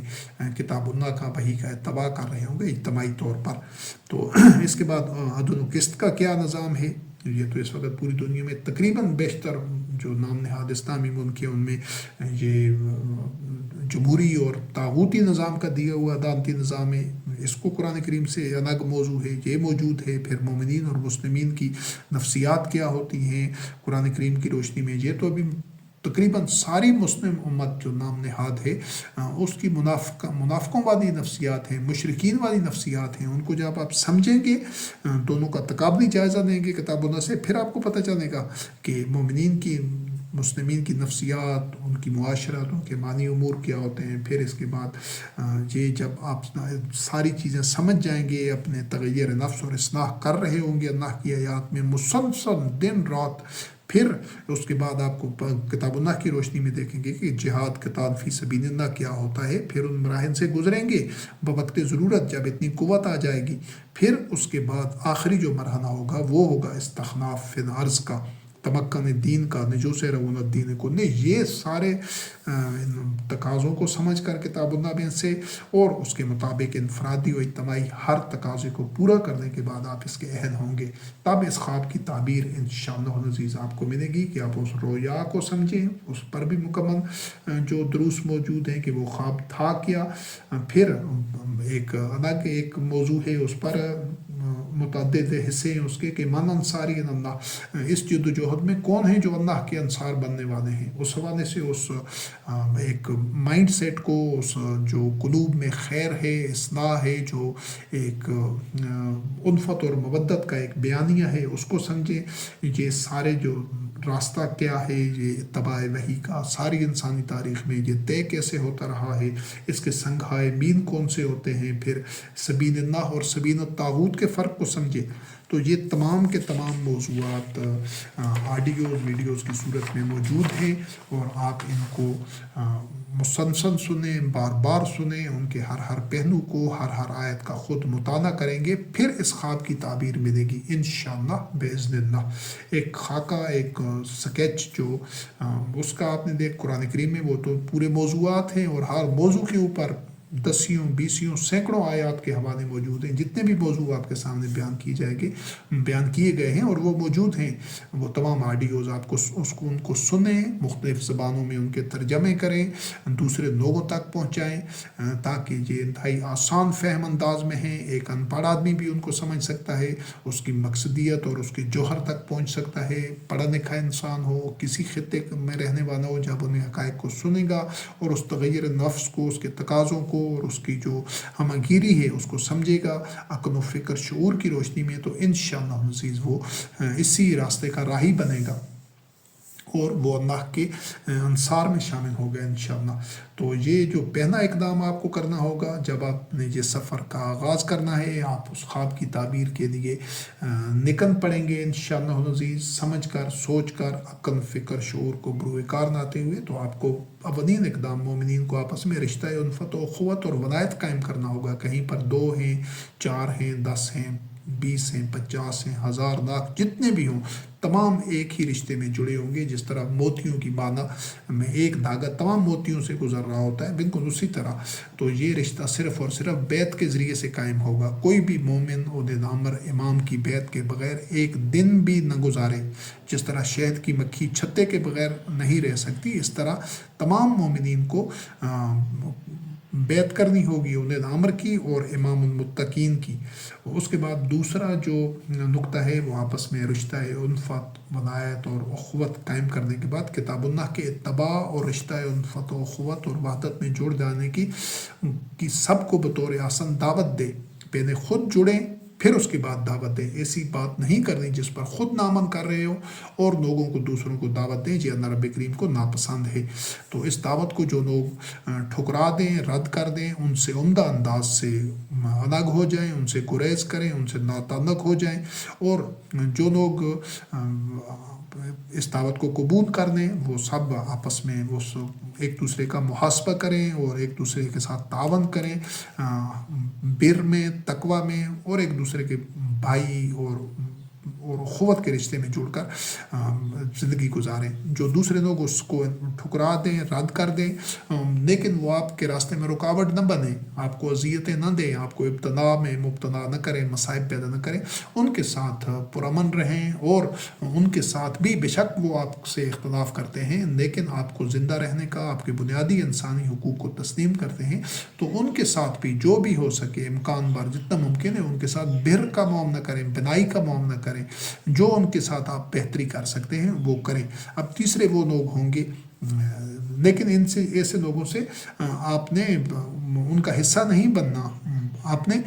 اس جو مومنین کی جو ایک وحدت ہے، جو الفت ہے، اخوت ہے، ان سے رشتہ ولایت رکھنا ہے۔ ان سے آپ ان کے ساتھ کوئی بنائی کر سکتے ہیں تو کریں،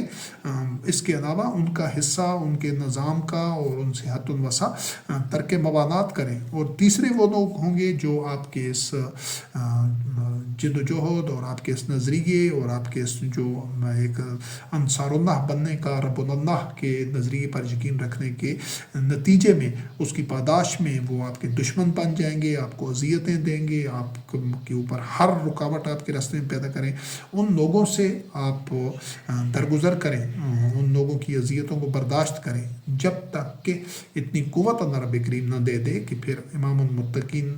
فیصلہ کرے کہ قوت کے ذریعے ان کا راستہ روکنا ہے یا ان سے اپنا دفاع کرنا ہے۔ اس وقت تک ان کی اذیتیں برداشت کریں اور ان سے گریز کریں۔ اور اس کے بعد جو تیسرا پوائنٹ ہے کہ قرآن عظیم کا مطالعہ خود کریں۔ یہ جو موضوعات پر جو یہ دروس موجود ہیں، قرآن کریم کے آڈیوز موجود ہیں، ان کو بھی سنیں، سمجھیں اور خود قرآن کریم کا مطالعہ کریں اور ترجمہ سے اس کے مطالعے اور مفہوم کو عقل، فکر، شعور، قلب اور فؤاد کو بروئے کار لاتے ہوئے سمجھیں، اور یہ احادیث، روایات، سنت، شان نزول سے قطعی اور کلی طور پر اجتناب اور گریز کرتے ہوئے، اور ایسی تفاسیر اور تشریحات اور ایسے مفسرین اور شارحین اور مترجمین کے ترجموں وغیرہ سے، تشریحوں سے اور تفاسیر سے بھی اجتناب اور گریز کریں، جو بے شک کم تر مقدار میں اگر احادیث، روایات وغیرہ پر اور ان چیزوں پر وہ اپنے ان کو ترجموں میں، تفسیر میں شامل کرتے ہیں، ان سے بھی کلی اور قطعی طور پر اجتناب کرنا ہے، گریز کرنا ہے، کیونکہ جب آمیزش نہیں کرنی، بناوٹ نہیں کرنی خالص کے اندر، ناخالص کی کھوٹ کی بناوٹ نہیں کرنی خالص کے اندر، تو پھر بالکل نہیں کرنی۔ قرآن کریم خالص اللہ کا کلام ہے، اس کا ایک ایک لفظ محمد رسول اللہ علیہ السلام کے قلب اطہر پر نازل ہوا، اور اس کے علاوہ جو بھی آدمیوں کے کھڑے ہوئے ذرائع دین کے ہیں یا ان کو دین کے ماخذ قرار دیتے ہیں، چاہے اس کو شریعت کا نام دیں، روایت کا، حدیث کا، سنت کا یا دیگر کوئی بھی اس کا نام دیں، اس سے کوئی تعلق نہیں ہو سکتا مومنین کا، ان کو قطعی ان سے ناتعلقی اور برات اختیار کریں۔ پھر اس کے بعد انفرادی زندگی میں کتاب اللہ میں درج جتنے بھی احکامات ہیں، اوامر و نواہی ہیں، ان کی پاسداری کریں، عبادات پر کاربند رہیں، جو کچھ قرآن کریم میں موجود ہے ان احکام کی تعمیل کریں، اور اخلاقیات و کردار اور باہمی معاملات کے حوالے سے، باہمی حقوق کے تحفظ کے حوالے سے اس کو یقینی بنانا ہے، تاکہ معاشرہ میں آپ کے مخالفین بھی کبھی بھی آپ کے کردار پر انگلی نہ اٹھا سکیں۔ وہ اختلاف کریں یا اعتراض کریں یا آپ کی مخالفت کریں تو صرف اس بنیاد کے اوپر کہ آپ صرف رب اللہ کے راستے پر ہیں، اللہ کے انصار اللہ ہیں اور صرف قرآن کریم کا اتباع کرتے ہیں، یہ آپ کی پہچان ہونی چاہیے، تب آپ کو اس خواب کی تعبیر ملے گی۔ اس کے علاوہ ایسی تمام مساجد، صنعت کے اجتماعات، مذہبی تقریبات، ان سے اجتناب اور گریز کریں جہاں غیر از قرآن، خارج از قرآن، کتابیں، ملفوظات، یہ جتنے بھی مواد ہے اس پر بات ہوتی ہو، یا اس کے ایسے لوگ ہوں جو ان پر یقین رکھتے ہوں، ان کو دین میں انہوں نے شامل کیا ہوا ہو، تو ایسے لوگوں سے ناتعنقی اختیار کرنی ہے، تب آپ مومنین کی وحدت میں، الفت میں، ولایت میں، اخوت میں شامل ہو سکیں گے۔ اگر آپ دو کشتیوں کے سوار ہوں گے تو کبھی بھی آپ کنارے پر نہیں پہنچ سکتے، منزل مراد پر نہیں پہنچ سکتے۔ پھر اقامت صلاۃ کے لیے اللہ وحدہ لا شریک کے جو اسماء الحسنہ پر اگر استطاعت ہو تو خود مساجد تعمیر کریں، یا پھر اپنے اپنے گھروں میں اقامت صلاۃ کا اہتمام کریں، تاکہ علاقہ، محلہ، گاؤں، قصبہ، شہر، ضلع، ریاست، ریجن وغیرہ سے، ڈویژن سے ہوتے ہوئے پورے کرۂ ارض کے مومنین آپس میں رابطہ میں ہوں۔ ایک چھوٹے یونٹ، چھوٹی اکائی سے لے کر اوپر بڑی جس طرح اکائی ہوتی ہے، اور کرۂ ارض کے تمام مومنین اولئے الامر امام المتقین کی طرف سے طے شدہ امر یا جملہ امور کے چلانے کے لیے جو حکمت عملی مسلسل اور متواتر رہنمائی کے اصول کے لیے جاری ہوگی، اس رہنمائی کے اصول کو یقینی بنائیں، تاکہ ایک دن بھی ایسا نہ گزرے کہ جس میں ہر مومن دیگر مومنین سے رابطے میں نہ ہو، اور اسے اولئے امر یا امام المتقین سے جو رہنمائی اور جو طریقہ کار نہ امن بن رہا ہو، اس سے وہ ناتعلق نہ رہے، اس سے غافل نہ رہے۔ ایک دن بھی آپ کی زندگی میں ایسا نہیں گزرنا چاہیے۔ اور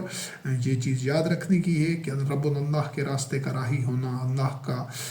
انصار اللہ ہونا، اور حزب اللہ اور جند اللہ بننے کی بنا کے اوپر اہل دنیا کی طرف سے جس طرح کی ابتلا، فتنہ، ایذا، مصائب کا سامنا ہو، وہ نہایت صبر و استقامت، عزم کے ساتھ، قوت کے ساتھ کرنا ہے، اللہ پر توکل کرتے ہوئے اللہ سے نصرت کی دعا کریں، اور جو طاغوت ہیں اور جو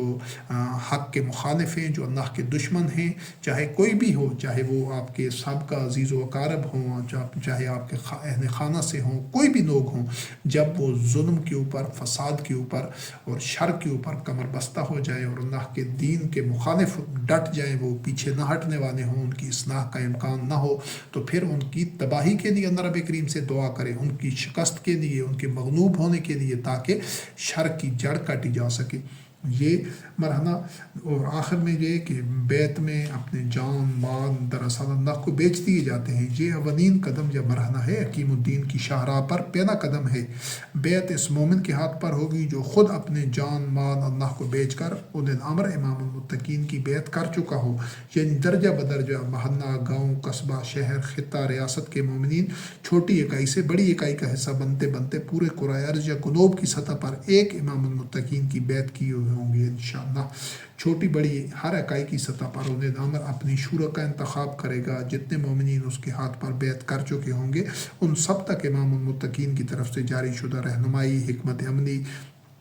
پہنچانے کے اور اس پر عمل درآمد کو یقینی بنانے کے پابند ہوں گے، جتنے حصے کے وہ مسئول ہوں گے، یعنی چھوٹی اکائی سے لے کر بڑی اکائی تک۔ مثلا کسی محلہ، گاؤں میں 40 تک مومنین کا ایک مثال کے طور پر سمجھانے کے لیے ایک اولئے الامر ہوگا، پھر شہر یا ضلع یا گرد و نواح کے ایسے 40 اولئے الامر، ایک اولئے الامر نامزد کر کے اس کے ہاتھ پر بیعت کریں گے، نامزد شدہ ایسے 40 اولئے الامر اپنے ڈویژن یا صوبہ یا ریاست کی سطح پر اولئے الامر نامزد کر کے اس کے ہاتھ پر بیعت کریں گے، اور یہ سلسلہ امام المتقین تک پہنچے گا انشاءاللہ، جو اپنا جان، مال اللہ کو بیچ چکا ہوگا۔ ہر سطح پر بیعت سمینا و اطعنا، سلموا تسلیما کا مظہر ہوگی۔ اس کو جو فیصلے ہوں گے، جو قضیے طے کیے جائیں گے، جو ناہ عمل مرتب ہوگا، جو بھی پالیسی ہوگی، جو اقدام طے ہوں گے، ان کو سننا ہے اور ان کی اطاعت کرنی ہے، اور اس طرح تسلیم کرنا ہے جو تسلیم کرنے کی حد ہے، تاکہ آپ کے سینے میں بھی، آپ کے دل میں بھی اس کے خلاف کوئی حرج نہ ہو، رنجش نہ ہو، بوجھ اور گرانی اور قدورت نہ ہو۔ اس طرح بطیب خاطر ان کو تسلیم کرنا ہوگا، تب وہ خواب کی تعبیر آپ کو انشاءاللہ عزیز مل سکے گی۔ اور ایسا ماضی میں ہمیشہ ہوا ہے، یہ کوئی بھی نئی بات نہیں ہوگی، اس کے علاوہ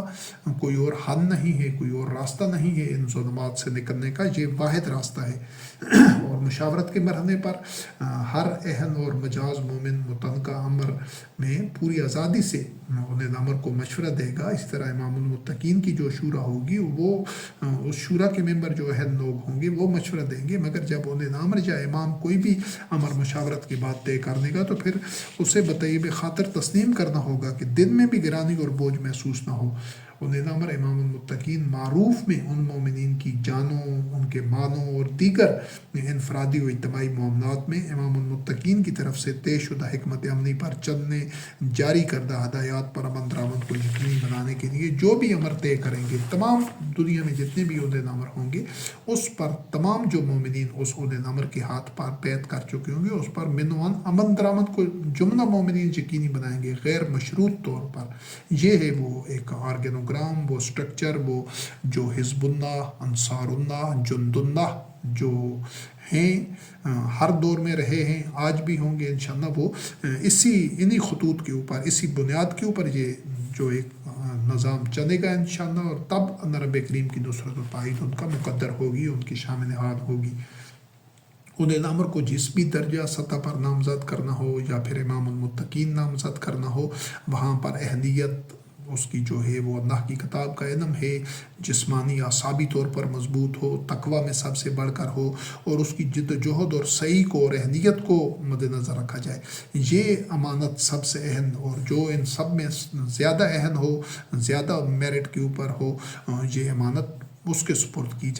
کی جانی چاہیے، اسی کو اولاد امر یا امام المتقین نامزد کیا جائے گا انشاءاللہ العزیز، اہل مومنوں کے سپرد کرنی۔ اور آخری نقطہ یہ ہے انشاءاللہ العزیز بنصر اللہ، اللہ کی نصرت اور اللہ کے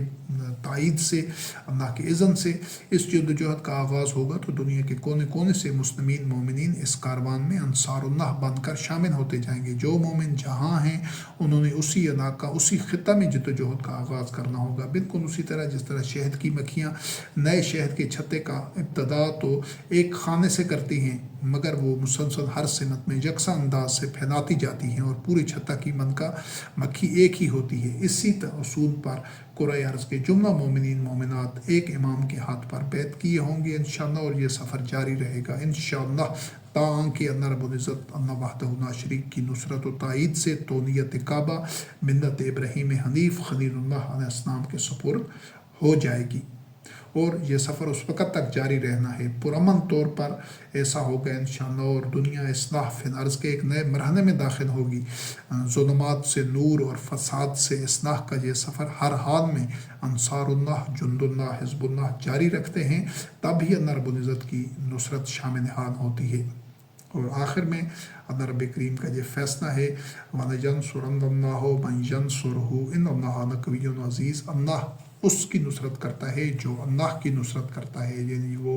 اللہ کے دین کے اوپر نہایت صدق و اخلاص کے ساتھ اپنا جان مال اللہ کو بیچ کر جو ہر حال میں ثابت قدم رہتا ہے